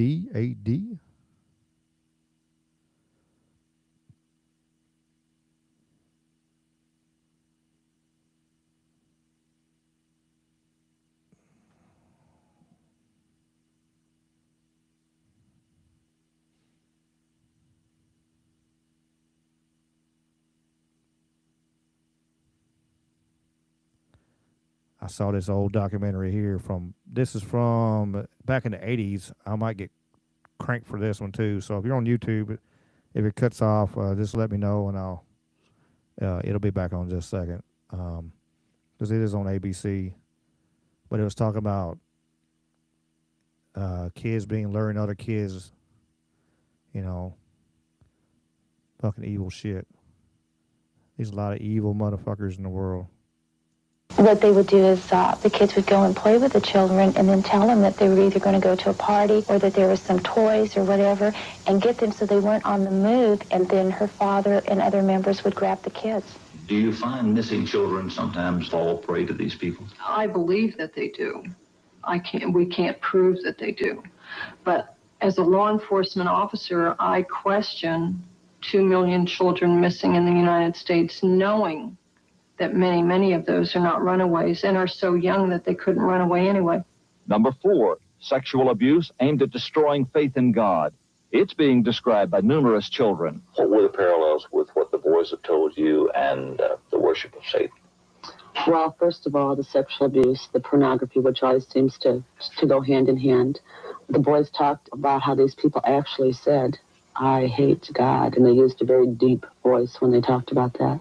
One of their primary aims is to destroy the belief system within a child, to make a child turn against what they believe in terms of who they are, of who God is, and to desecrate all manner of flesh, all manner of church institution, all manner of sign and symbol that a child could in any way be attached to. Cannibalism. It's difficult to believe, but in every case we examined, children described it. The hearts were cut out, and the children were made to chew pieces of these children's hearts, pieces of their flesh.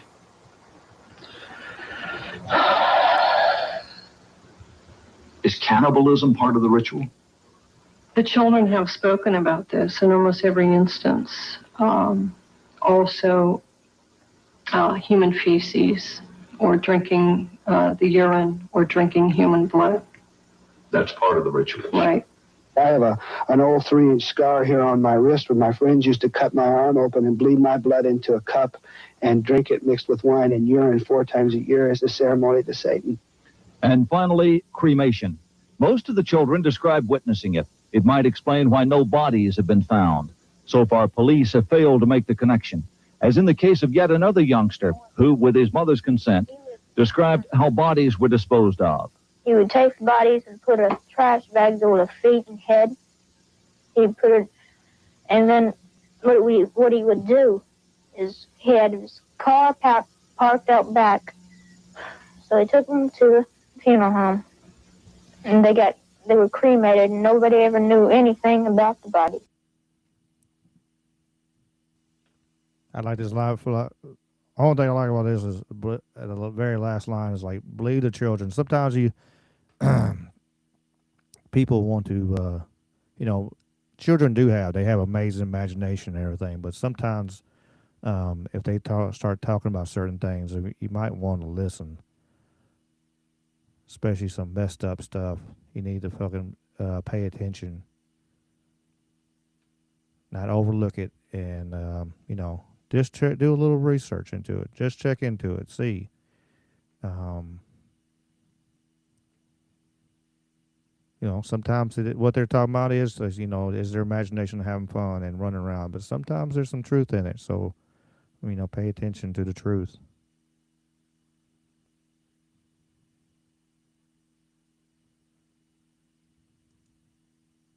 I think I got a couple on the med, and then we'll hit the feel goods. We'll hit the feel good videos and stuff.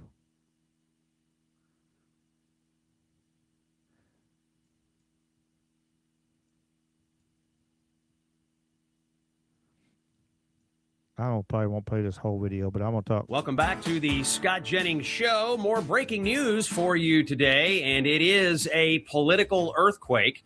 Two of the most powerful medical institutions in the United States just blew up one of the left's most protected sacred cows. The American Society of Plastic Surgeons and the American Medical Association have now both gone on the record saying the same thing. There is insufficient evidence to justify gender transition surgeries for minors, and these surgeries should generally be deferred to adulthood. That's not conservative media. That's not Republicans. That's not Donald Trump making a social media post. That is the medical establishment finally backing away. The plastic surgeons, 11,000 of them, now warn that chest, genital, and facial surgeries for minors are irreversible and unsupported by solid long-term evidence. And the AMA, for the first time, is saying out loud what trans cult activists spent years trying to suppress, that we don't actually know if any of this helps kids, and we shouldn't be mutilating them while we figure it out. This is a total collapse of a narrative. Now, the AMA is enormous. The AMA, the American Medical Association, was among the leading groups opposing laws trying to restrict gender-affirming surgeries for minors just a few years ago. And the media would regularly cite the AMA to create an impression of expert consensus on this issue. The current shift isn't based on any significant change in the data available. The data really has always been non-existent. This all speaks volumes about how previous recommendations that ruined countless lives were based on politics instead of sound science. And here's the truth that they will not say on cable news. Well, nobody will say it but me. This breaking news does not happen unless Donald Trump wins the election in. We'll let him go on there. That's pretty cool, Yana. I did a video. I did a short, and then I did a long one on the Donahue. I know I was reading on them, and they were talking about a lot of the Cherokee believe the Donahue protected them. Some of them they were able to save them, to keep them from having to go march across to Oklahoma in a godforsaken land out there.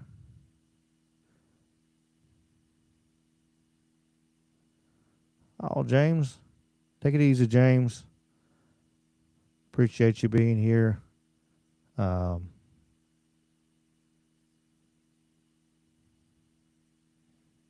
Almost on the cat videos and the fun videos. They're almost there. We're almost there.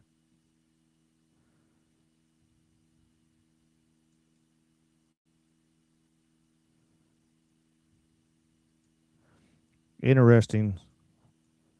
I guess I need to say this before YouTube hits me. I'm not a doctor, and this is not medical advice, but publishing something like that, I might as well retire. I'd be finished. I mean, I'm just curious, what in this data makes you think it will be as catastrophic to your career as you think? What was he so afraid of? The study was a bombshell. 18,468 subjects, 1,957 of them were fully unvaccinated. When comparing the health outcomes of the vaccinated versus the unvaccinated, they found an increased risk in the vaccinated of several chronic health conditions. the vaccinated subjects were over 4 times more likely to have an asthma diagnosis. 4.29 times in the adjusted. And that seems, I've looked at a lot of studies, that's 3.26 to 5.65. They also found 3 times the risk for atopic diseases, which is kind of a subset of allergic diseases. They found almost 6 times risk for autoimmune disease. The autoimmune diseases this paper looked at include thrombocytopenic purpura, rheumatoid arthritis, SLE, systemic lupus erythematosus, MS, multiple sclerosis, and Guillain-Barré syndrome. They mentioned there are over 80 different autoimmune diseases, and what their data showed for autoimmunity, 6 times increase in those who got vaccines when compared to the unvaccinated. Which is staggering because autoimmune disorders really represent significant morbidity and health costs and suffering, accrued over a lifetime. Neurodevelopmental disorders. What kind of numbers are we talking about? Do you remember? 5.5 times risk for neurodevelopmental disorders. We know that the immune system is intimately connected with both brain development and brain functioning. And so when the immune system gets triggered by illness, potentially by vaccination, you can get neuropsychiatric symptoms, presumably related to brain inflammation and, immune processes in the brain. 2.92 times the amount of motor disabilities, 4.47 times the amount of speech disorders in the vaccinated compared to the unvaccinated. 3 times the rate of developmental delay. They found the same things I found related to allergy and autoimmunity. Also, 6 times more acute and chronic ear infections. Interestingly, there were several health conditions where they couldn't even do this analysis because there were none in the unvaccinated group. The way that the mathematical formulas work, you can't have a 0 in any one group and be able to compare risk. For example, there were 262 children who had ADHD in the vaccinated group. Amongst the unvaccinated group, there were 0 cases of ADHD. 0. These ones are just mind-boggling. These conditions were not found at all in almost 2,000 unvaccinated kids. 0 brain dysfunction, 0 diabetes, 0 behavioral problems, 0 learning disabilities, 0 intellectual disabilities, 0 tics, and 0 other psychological disabilities in the unvaccinated. Crazy. Nothing to see here, though. Nothing to see here. Nothing to see here, right? Another fucked up video for kids, I guess. My blood is absolutely fucking boiling right now. If you're a parent, whatever you do, do not buy this fucking toothpaste. My daughter's been getting headaches for the past 2 weeks. And we literally sent her to the doctor. They couldn't figure out what's going on. We have no idea what's going on. She's been going to the nurse multiple times a day. And come to find out, the videos that I've seen on TikTok are all fucking true. There's literally lead in this toothpaste. I tested out all of these other toothpastes to make sure that they were fine and they were clean. And none of the other ones came back with lead. But sure enough, the one that she's been using for the last 2 weeks, because I thought that it was healthy, I thought it was the healthier choice, that I would give her some clean toothpaste that didn't have all these artificial ingredients. And lo and behold, it has fucking lead in it. It's lead. It's full of fucking lead. This is insane, Toms. I've been giving my daughter fucking toothpaste and my son toothpaste full of lead. And they've been going to the doctor with headaches. They've been going to the nurse with headaches every single day. This is insane. Fucked up. You gotta watch what you hear some of these stories and stuff all the time where different, some of this different food and stuff. It's got so much BS. So much. My blood is so much crap.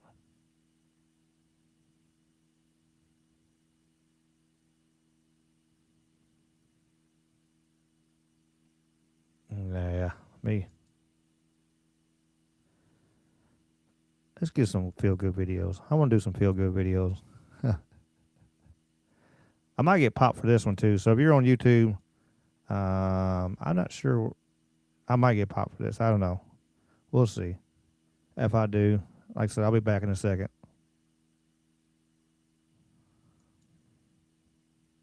But it's funny. We need to laugh after all that. We asked Robin Williams if he could tell the difference between freshly squeezed orange juice and new improved Tang. Oh, Tang you. You're welcome. Robin, can you tell the difference? Oh, what pressure. I hope I don't let you down. What if I pick the wrong one? Don't whip me for my mistakes, Captain Bob. Oh, I'm rowing as fast as I can. Oh, Ben-Hur was wonderful, wasn't it?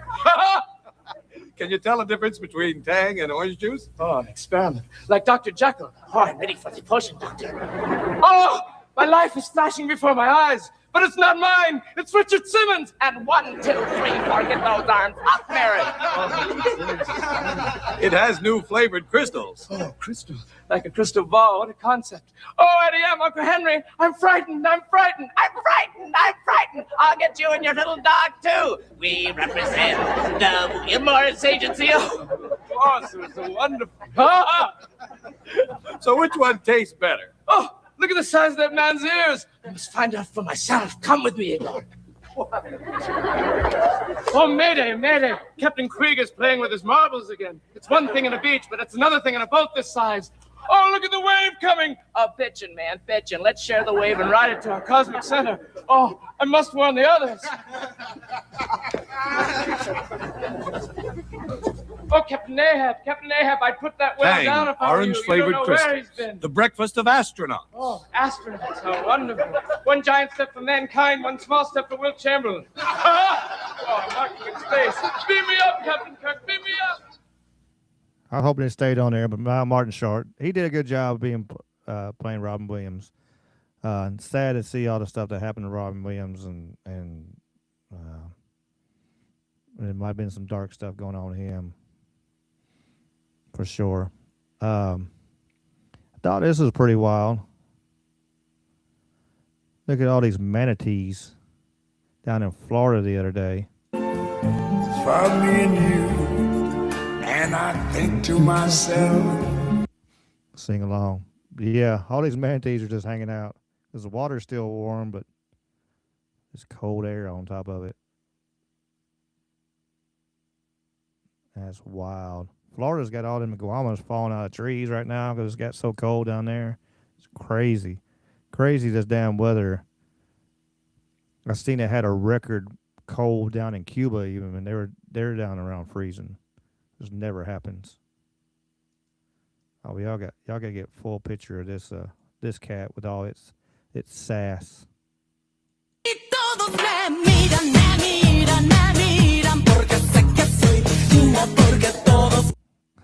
I'm gonna get popped for that crazy song.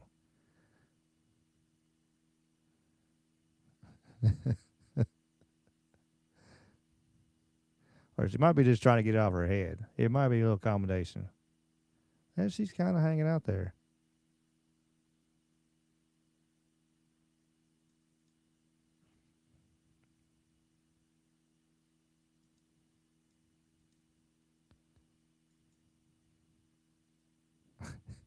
No, Raz, don't get to all the manatees. What's up, Monique? Just turn the lead into gold. Yep. Sound like a winner.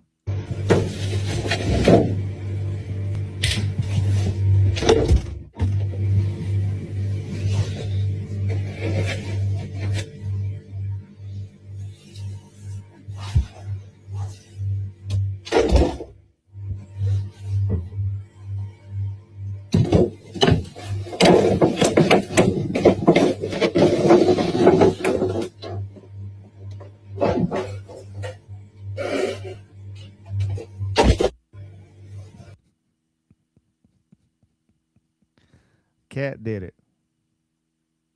It was just the cat. Oh. A Japanese volleyball player actually hit somebody on the sidelines and Look at this apology. Just sincere.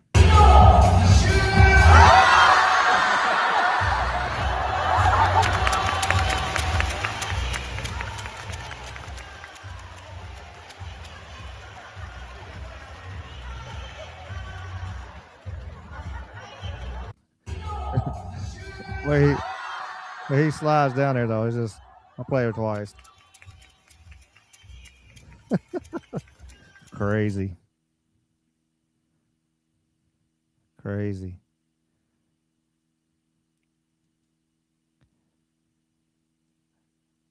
It's a cool part. I don't know, from my side of the things, like I got the gym and stuff. It's pretty cool. Like, this guy's just fought and he beats him with this submission. So the guy comes back and asks him, like, how did he get the submission? So he taught him how to do the submission he did on him that night. And that's what I love. A lot of the martial arts in the MMA world and in martial arts itself. There's a lot of cool people. Like, man, they're not there to. There's no ill will to anybody. They're just trying to be the best person they can be that day, and that's it. So.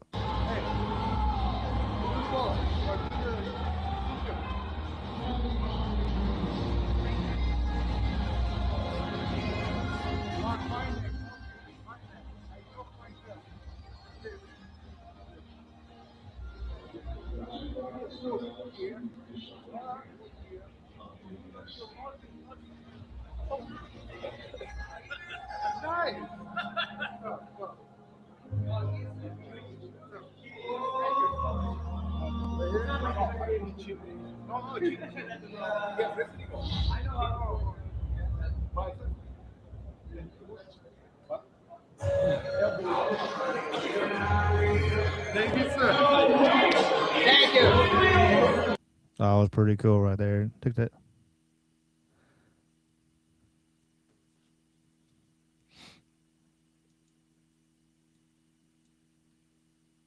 This little kid had 25 seconds to make 4 baskets to win 10 grand. Little kid had ice water in his veins. Ready? Go.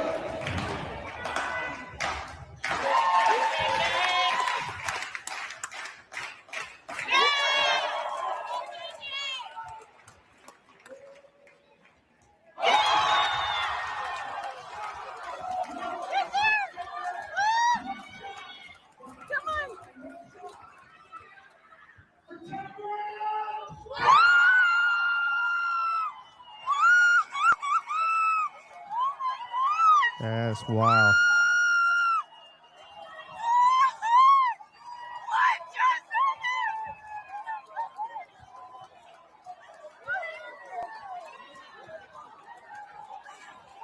Hope he continues to play ball, because he got ice water in his vein like that.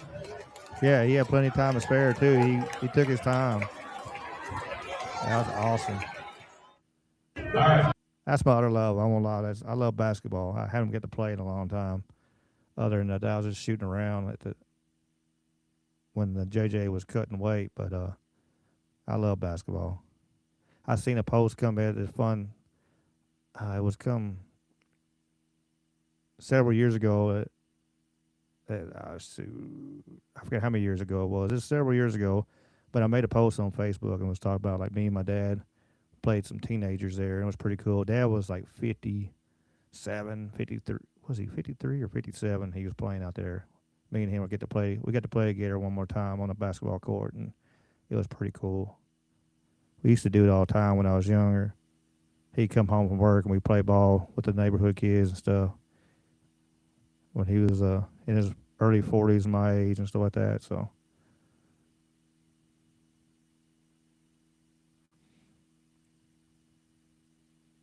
Can I help you out and just clear? What do you want to get one out, or? You can only help me if you allow me to pay you. It's only going to be free. Like, I'm only going to help you if I can do it for free. All right. Yeah, one would be great at the moment. All right. Yeah. All right. Yeah. Well, I mean, I can get all of it, but let me just see how smooth this starts coming out. I'll have to get your number. Okay. If we need you in the future. Yeah. My husband has a lot of health issues. Okay. He's out here helping, but I'm afraid that it's gonna. Yeah, it's not worth it. It's not worth it. I mean, yeah. Okay. While you're All right. starting, I'm gonna go get a pencil and paper. Yeah, perfect. Go ahead.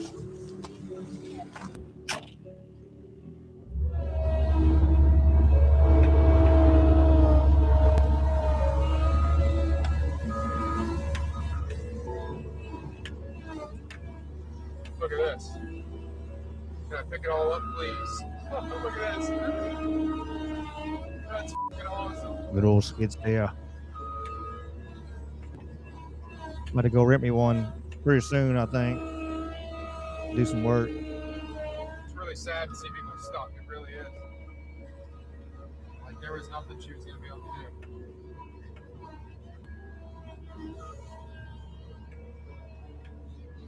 You got crowbar out here and shit.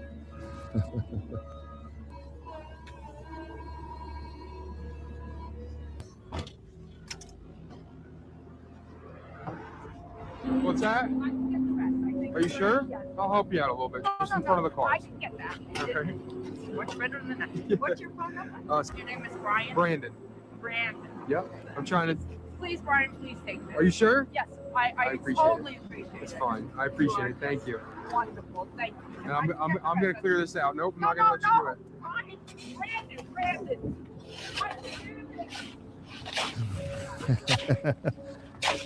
No problem. No problem. If you ever More patient. yeah. If you ever mess around on social media or whatever, Instagram, Facebook, YouTube, TikTok, you could look me up. You can look me up, Brandon Wicks. Okay. This is kind of what I do. Okay. All right. So it's God working through me, and I think He's looking after you. I've All been right. praying. You So have God no bless idea. you. Thank God you. bless you. Have a good one. That was pretty cool. I don't like. On one side, it's kind of like, it's good to see the videos and stuff like that. Making videos, if that's what takes the opportunity to help people, and it is what it is. Cut the music off. Backtrack on this right here. This is West Virginia, where all that snow and stuff. So they got the mountain mules out. They come to bring supplies to the people. That's the way they used to do back in the day. Good night, Raz. Appreciate you. 6 a.m. snooze time for you. It's crazy. It's 6 o'clock there. That 6-hour difference between. It's wild. Oh, my God. It is midnight, isn't it? Oh, my goodness. I didn't realize it's that late. But that works. That's the last feel-good video. That worked right on the money there. So, bring my little, see my litter box thing there. We don't want to see that in the picture. Let me square this back up. I brought it down for y'all to see the kitty with the little video. Let's fix this here. Here we go. Now we can see the other boomerang. Yeah, good times make time fly for sure. I appreciate, as always, I appreciate everybody being here. Everybody, y'all been here with me for almost 3.5 hours now. So, y'all listen to me ramble by myself for 3.5 hours. That's awesome. I appreciate y'all always being here and coming back and bringing friends for the lurkers and stuff. I appreciate y'all too. Y'all make sure y'all hit that follow, hit that like. Check out the description. We got a bunch of our friends. The show is in the description. I need to add some more. And if you want to be, in the description, whatever you want to be, or you want to be part of the intro, outro, let me know. Email me at rickyanythingispossible@gmail. It's in the description. And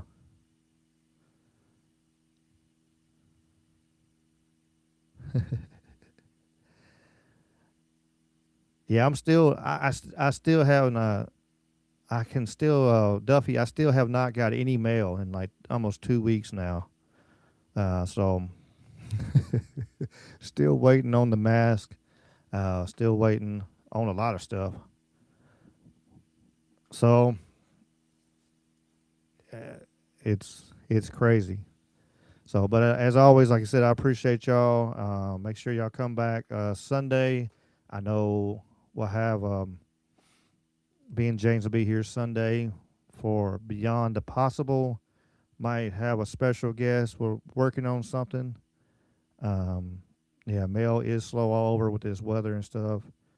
Yeah, we got to get a drone over my house and drop it.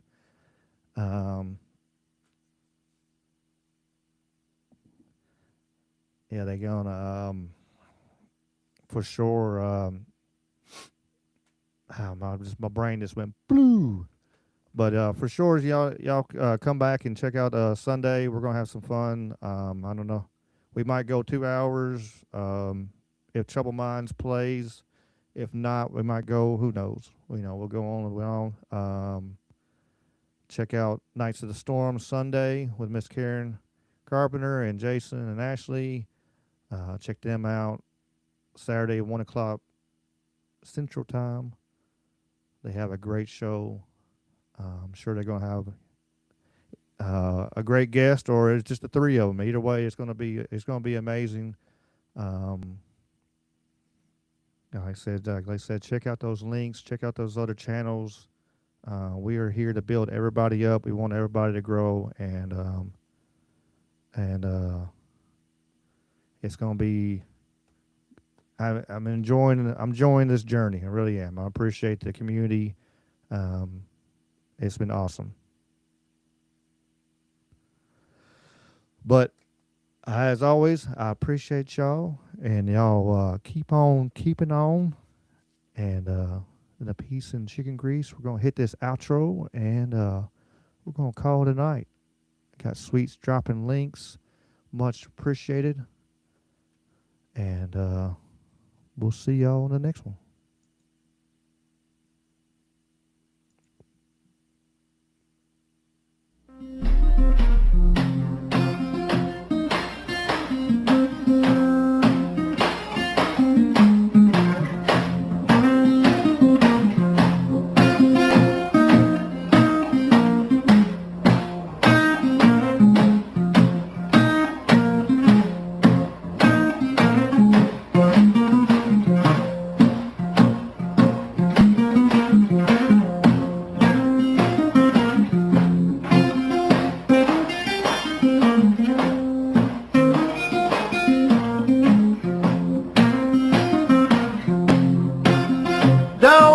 Shackles, don't want no shackles on me. Don't want no shackles, don't want no shackles on me. I sat down with Big Brother, don't like those RFIDs. Got the blues about my freedom. Got the blues about tyranny. I got the blues about my freedom. Got the blues about tyranny. I sat down with Big Brother and the national ID. Don't want a chip in my wallet, chip in my car. And if I want to travel, it's nobody's business how far. Don't want no shackles. Don't want no shackles on me. I said shame on Big Brother, always tracking and tracing me. Don't want a chip in my mother, chip in my wife, a chip in my babies. Stay out of our life. Don't want no shackles. Don't want no shackles on me. I sat down with Big Brother, no more slavery. Play it for me, baby.